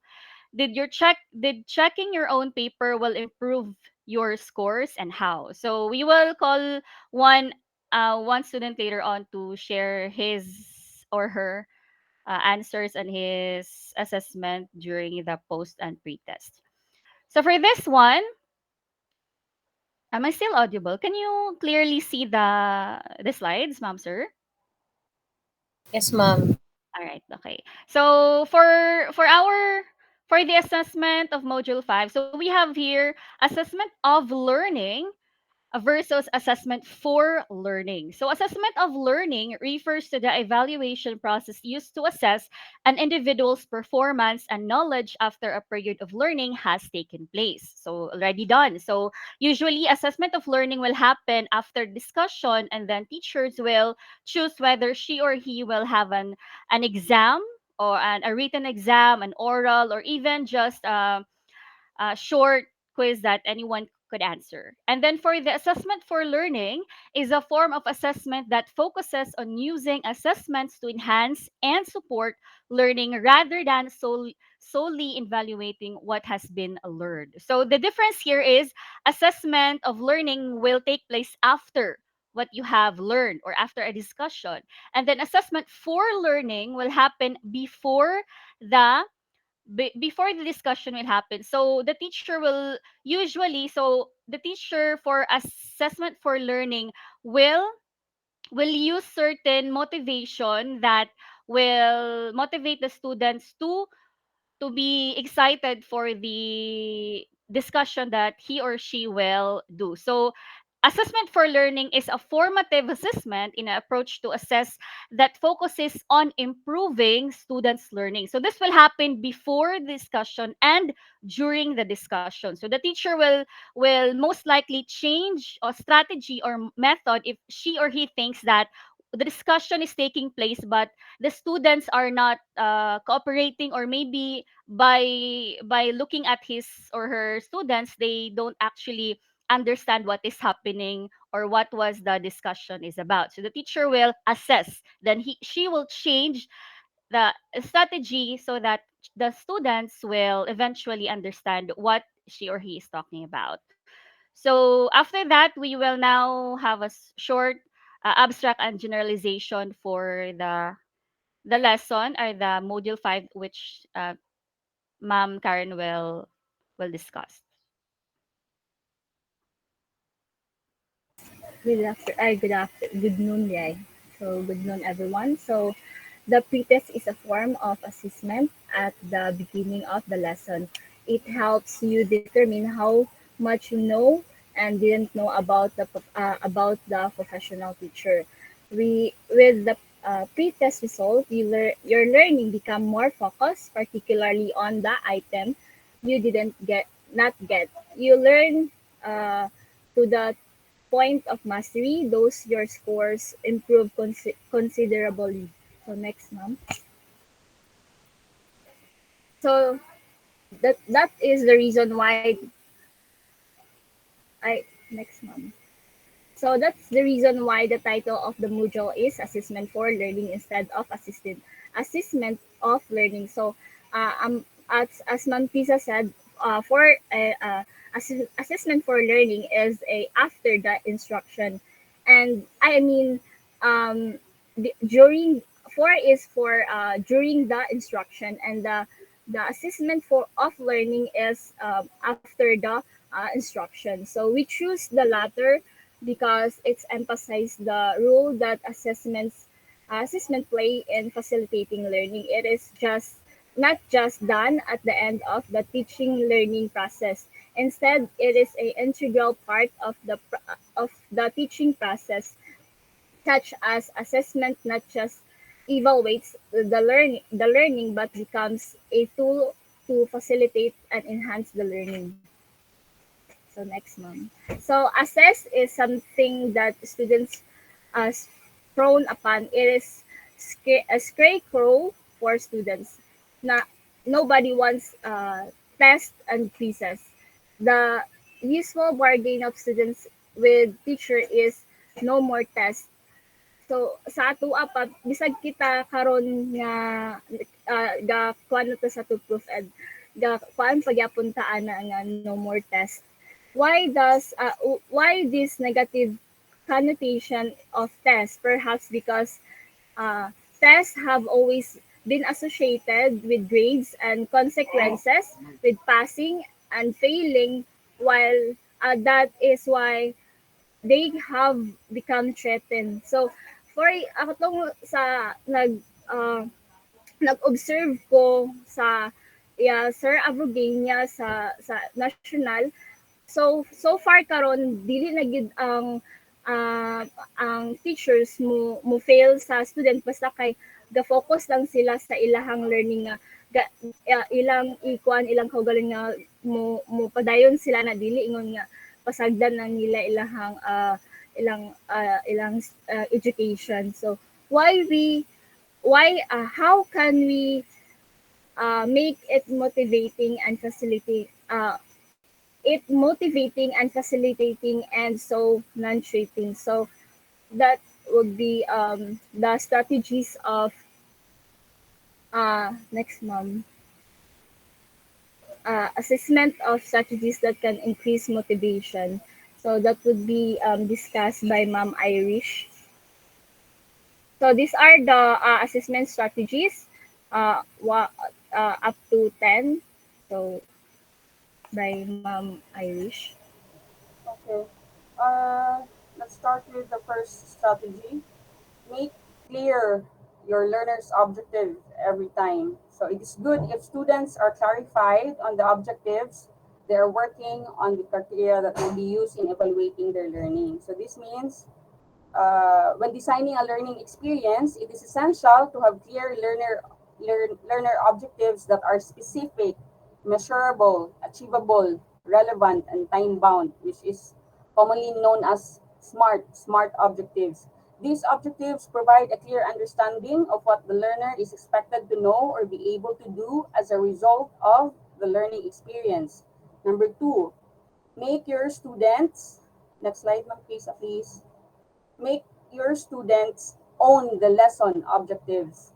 So they have established their own targets. The other slide, ma'am, please. Make your students own the learning objectives. 15. Before engage. 18. Slide 18, please. Yes. So make your students own the lesson objectives. Allow them to set their own personal learning targets based on the lesson objectives. This means to say that by involving students in the process of setting the objectives and making them relevant to their interests and goals, students are more likely to take ownership of their learning and engage actively in the lesson. Additionally, providing opportunities for self-reflection and feedback can help students to monitor their own progress and stay focused on achieving the objectives. And the third strategy, engage your students in self-assessment. So by engaging students in self-assessment, teachers can help students take ownership of their learning and develop metacognitive skills. By providing clear learning objectives, assessment tools, and feedback, teachers can guide students. So examples for self-assessment is like journals or performance tasks where students can assess themselves based on the rubrics given by the teachers. So that's the strategies from 1 to 3, and the next strategy will be discussed by Ma'am Fiza. Ma'am Karen, ma'am. So the fourth is practice criterion reference assessment rather than norm references assessment. Make your students compare their performance against published criterion, the learning objectives or target, and not against other students' performance. Next month, please. If you are indeed criterion reference, then your assessment is certainly based on established criterion, your learning target or objectives. make your student compare their performance against published criterion, the i.e., the learning objectives or target, uh, and not against other students' performance. Next, mom. So, it inspires your students to have mastery focus rather than performance focus. So, it has been observed, however, that a number of teachers set learning objectives but assess another. Next one, mom. So, have a growth mindset. Believe that your students can improve. Failure or wrong is welcome. So, ma'am, please. Okay, for the last three strategies, we have your assessment practice must be sensitive and constructive because assessment has an emotional impact. So bear in mind that your comments, marks, and grades, as well as the manner you communicated them to students, can affect their self-confidence. So as a teacher, we know that as of now, the way our education system, so it's dili na pwede, no? It's not allowed.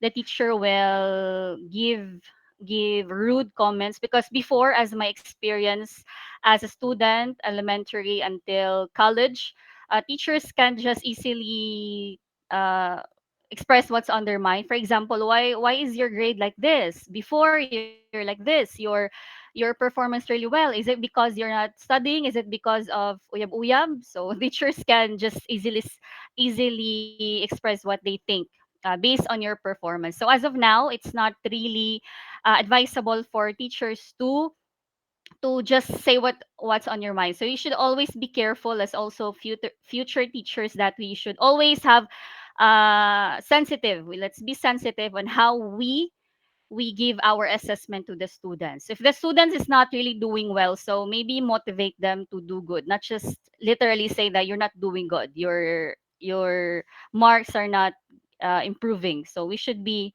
uh, we have different. I know that as a teacher we have different strategies and different how we talk to them, and I know that we have teachers also here. So let's just be sensitive.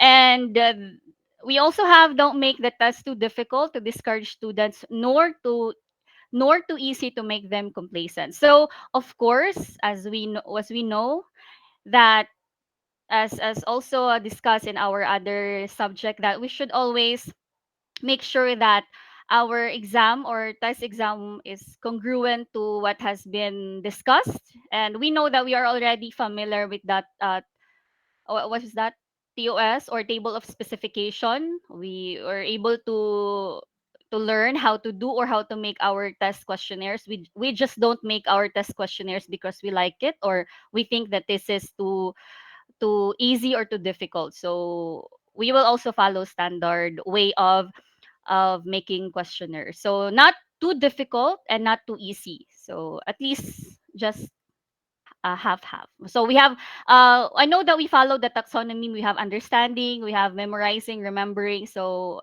anyone all of us here can relate to how to make questionnaires or exams. And then communication, results, and feedback. So a teacher facilitate learning by providing students with important feedback on their learning areas. So as a teacher, we should communicate, of course, result and feedback to our students. So we should give feedback as clarity with specification.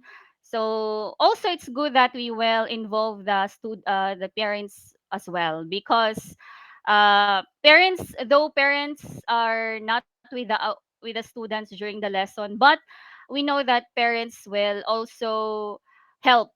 They will help to improve their kids learning just by maybe advices on or how they will help their child to to have a improve or to improve their learning. So as a teacher, we should again communication, result, and feedback. We should be sensitive. We should always make sure that our students understand what we are trying to say. We should make them understand that our communication or feedback or result is not to discourage them, but to motivate. Because this module is about how to motivate. Again, how to this is an assessment strategies that can motivate or increase motivation. So to wrap it up, so as a teacher, or future teacher, we should always follow the norms or what should be done, be sensitive, because as of today, the learning and the teaching strategy is no longer the same before. So I think that would be all. We are done with our reporting, Okay, module thank you 12. so much. Module 25. We're done from module 1 to 25 minus the module of Leslie. I just would like, it's already 12:09 according to my watch here. I just would like to ask you because it's already more than 12 o'clock. I know we have been sitting here for how many hours. Anyway, we still have one module, that's the 26th, and Leslie's also. I just would like to give an option for you. I know you will be reading your book. You will be reading your books in preparation for the exam. I'll give you an option. Is it okay for you that we will end our class now? We will exclude Leslie's and Module 26. All they have to do is to submit their video to me or place it in our GC because that will be your grade in your reporting. Is it okay for you? So that we will end our class now. Or you still want to continue? Ako igang nakaikustanan, grabe as in.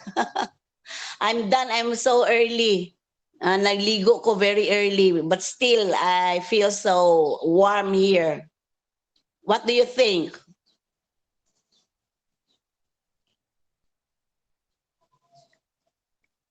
I would like to get the what's your kuan? What's your decision?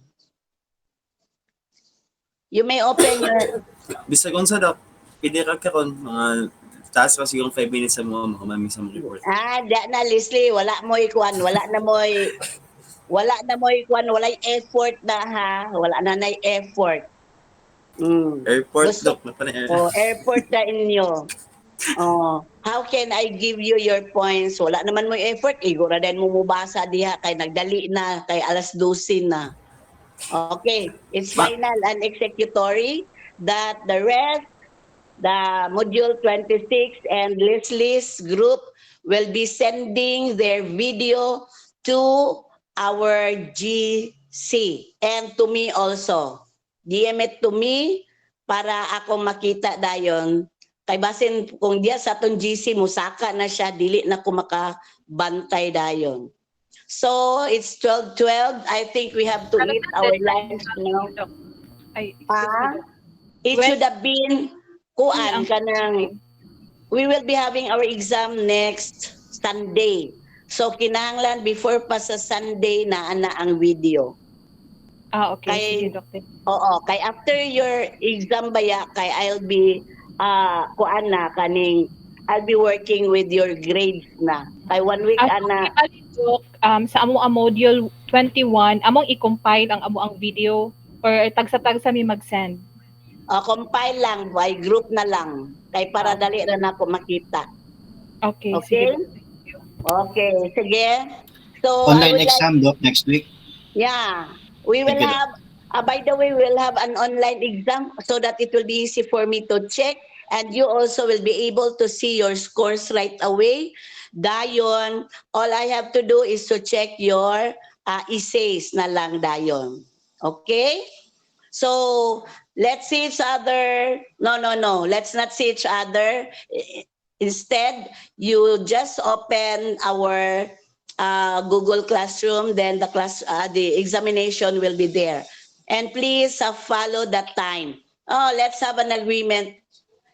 Our time for facilitating learning is 7:30 to 10. Unsa inyong gusto nga time pag-start sa exam? 7:30? 7:30 na lang, Doc. Okay, 7:30 kay anong di mo malibog. Dayon, how about the FS? I'll give you an examination for FS. Continue ta o mag-alauna pa yun mo? 10 na lang.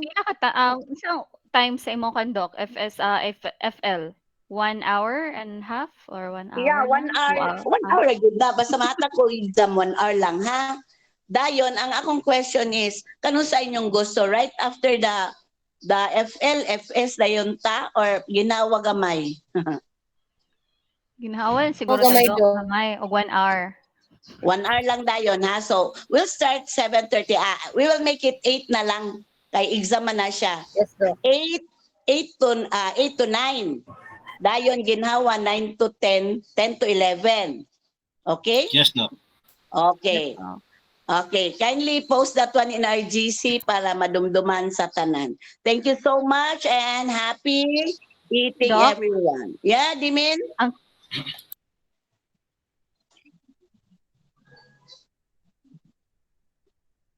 Oh, grabe naman Dimin. Advance mag-isip.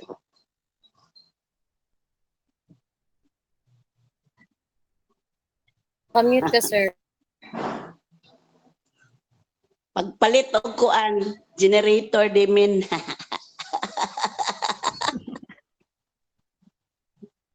Laptop na. Oh, laptop, i-charge mo yung laptop mo para mataas-taas ang buhay, di ba?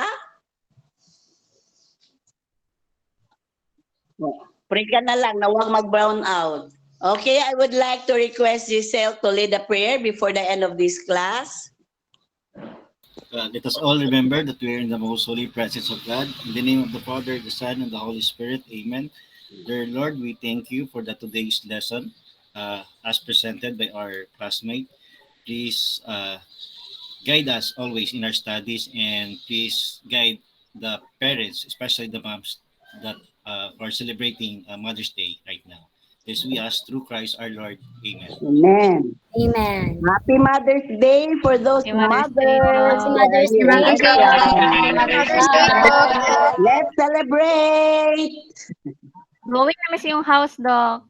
Okay, kali dali sa Malaybalay, dali at dagan. Ano, Doc? Okay. From the half of your book up to the end. Yung pinaka-last na ano natin.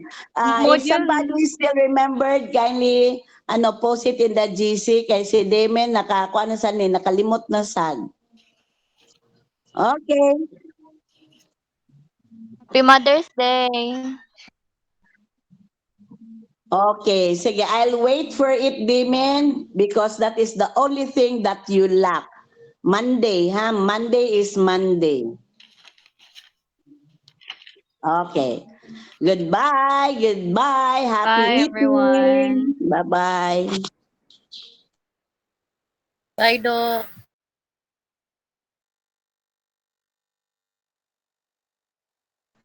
Bye, Doc. Bye, Doc.